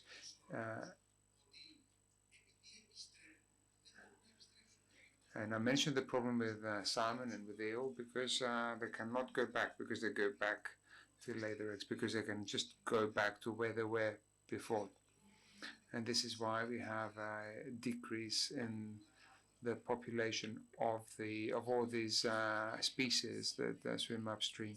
I think there was a question from a gentleman at the back. I have a question. In time, 2009, 2010, we, a group of scientists from Greece, from United States, from France, from Georgia, prepared the pre-project about the drinking water pipeline from Caucasus to Europe through Greece. And after the hard talking with Frau Merkel and others, NATO General Secretary, we finally make the project under the leadership of Greece in time of Prime Minister Papandreou, George. And this was a tough discussion in between him and President of Turkey at that time. You know, it was one line, possible line through the Greece, and Greek people will be a main deliver center, may say hub, in the northern Greece, and Merkel liked to do it through the Bulgaria and Hungary and South Germany, through the Russia and Ukraine at that time. So, and we made the project pipeline, yeah, for the drinking water. It's called the East to West, Eastern Mediterranean countries for Europe, for rest of Europe. So, and I have a question. What is it? Any news? 10 years passed, and nothing happened in this way. Or you have a new plans of that? Yeah, it was a real project with security. Americans, let's say, they took the, let's say, one of the tasks to make this project secure as a pipelines. Yeah, through the Caucasus to Europe, through the Turkey. Yeah, so but. Is it any news in government? Because of Papandreou even told me that they will be very keen and they will do many things in order to keep the Greek leadership for the drinking water to Europe. And what has happened is the question. 10 years passed, and is any new information or maybe change or maybe it's another project about that? This is should be interested in, yeah? Well, let me ask you, were there any funding secured for that project? Do you know? We found the funding from the WEB, World Bank, and Eastern Development Bank, and EBRD. Already it was more or less ready, may I say, yeah. So about 6 billion for first estimation. But you know that it is not my personal work, because I was only president of the group. And they were the specialists, they did it, and you know, it's high-level politicians' work in reality, yeah, on the level of prime ministers. And I only participate with meeting with Merkel and with the General Secretary of NATO. And we and Greek persons 2 times met George Papandreou with that, and he would like, and we transferred to him. Okay. Thank you for this information. This is very useful, but I'm not sure that the members... project, you know, it's a very nice, it was not a project, sorry, it was pre-project, yeah, feasibility study. But I'm not sure that the members of the panel have any information in order to be able to reply to your questions. So I'm afraid we need to go on with the next question. Thank you. Okay. Any other question? Yeah. Ναι, παρακαλώ, προχωρήστε.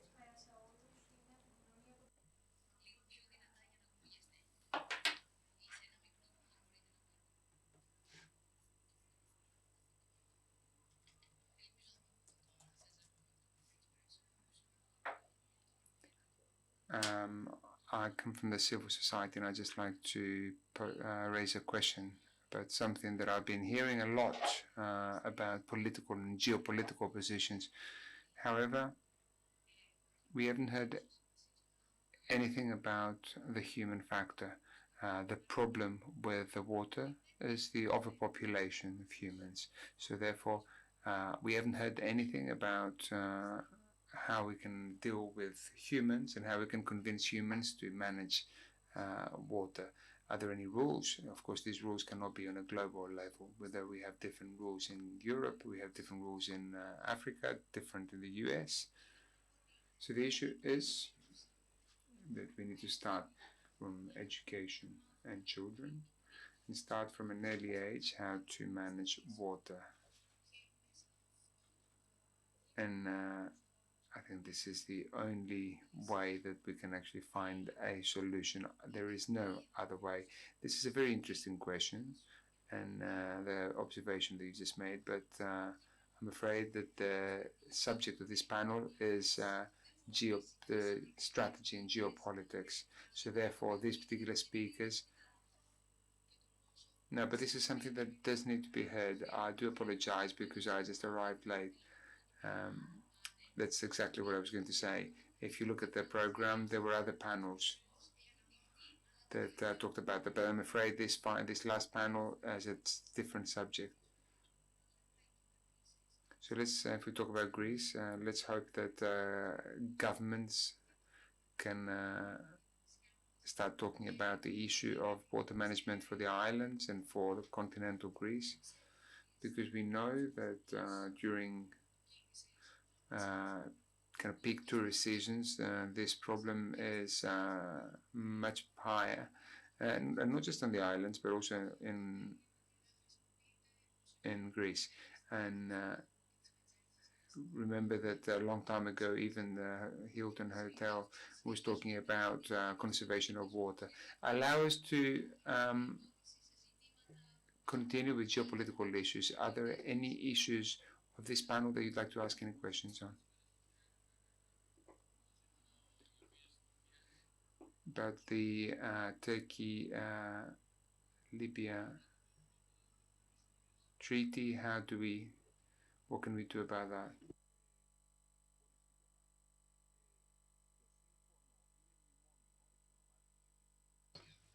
The official name is a memorandum, which goes against international law. However, this is something that, despite the fact that it goes against international law, this is an actual issue. And it's the first time that Turkey, through an international agreement, manages to have its views in our region. The only way that we can move that off the table of negotiations is either if that's one of the two countries terminates that agreement, or if we go to, for example, the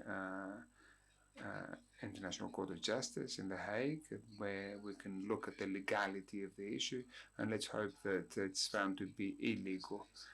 We might not like it at this point. It might go completely against the international law, but unfortunately it's still on the table of negotiations. I would just like to say two things. First of all, that there's also a problem that it hasn't been ratified by the Libyan parliament, but also, most importantly, Greece. Straight after that, I had a partial kind of definition of borders with Egypt.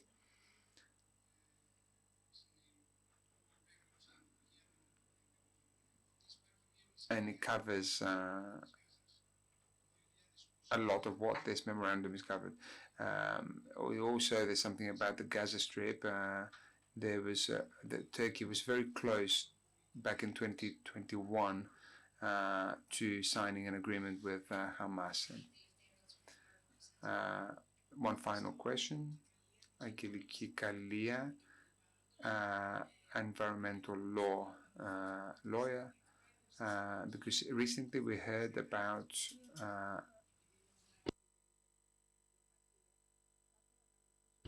I would just like to ask the panel what we can hear, what we can expect about the kind of the blue homeland that we've heard from Turkey. And allow me to say that since I've been following the everything that's been said in the forum, and let me allow me to explain to the lady who asked the question that she can find the answer to her question about the human factor in the minutes of this conference.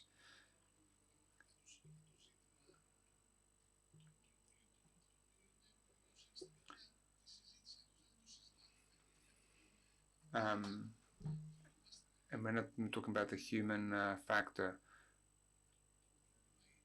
As I said from the beginning, is that the kind of bad management or the instrumentalization of water resources, and I gave several examples, have an impact on human life.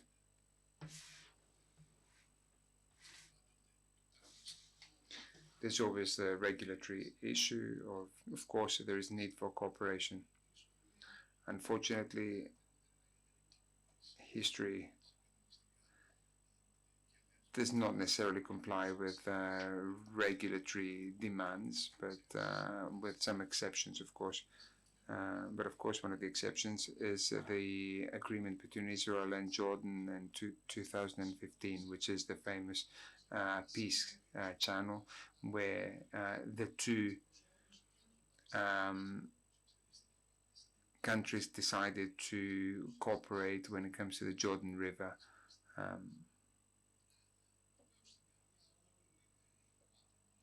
Of course, the human factor is at the heart of everything, and there wouldn't be anything at stake if it wasn't the human at the core of this. And just one final word from Mr. Triantafylou. I think it's obvious that this is something that was going to be done the same way that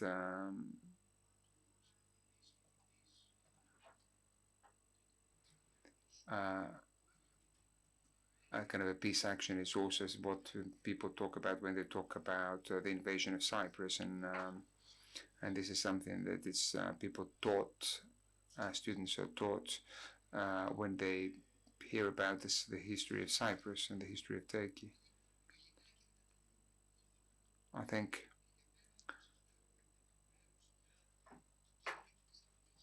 and this is widely accepted by all the political parties in Turkey. So the opposition party has not expressed a different view on this. But what's interesting, and it doesn't necessarily link to what's happening, to what we're talking about here, but what's happening in Turkey, is that this legislation, and that's where there is an opposition from the kind of secular kind of parties, the fact that they kind of puts a lot of emphasis on religious. And I'm saying that because I saw recently in the news, I saw earlier today in the news, that the new deputy ministers, foreign deputy ministers in Turkey. It's interesting to look at the profiles of these deputy ministers. Two of them are not even career diplomats.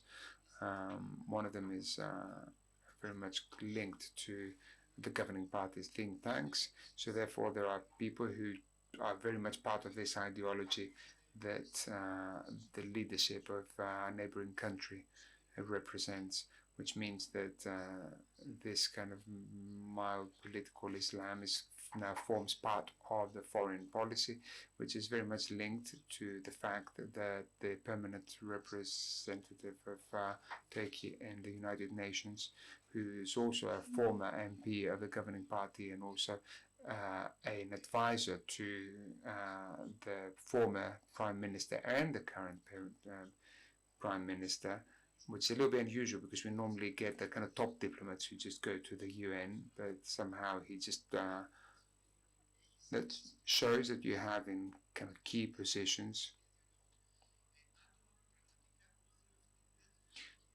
people that promote this idea of new Turkey, and we need to start looking at what that means.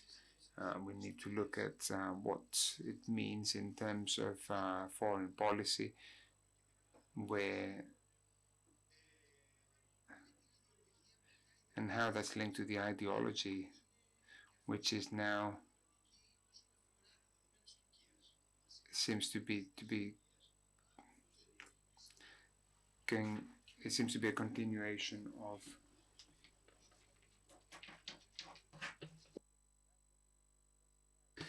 they seem to be revisionistic on the positions of Turkey.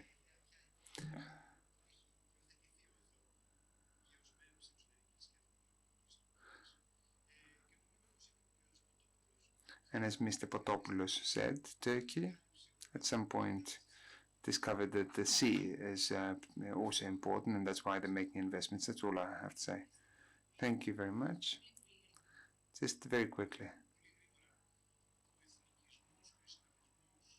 Nationalism and Islamism and the kind of quarter of a century that Erdogan has been in government is the worst kind of heritage that is leaving behind for Greek-Turkish relationship, because anyone who's trying to solve these problems in the future, then that's going to create huge problems, because the average Turkish person now believes that Greeks have taken away their land and their islands, and this is going to affect any possible solution in the future. Mr. Triadafilou has asked for the floor.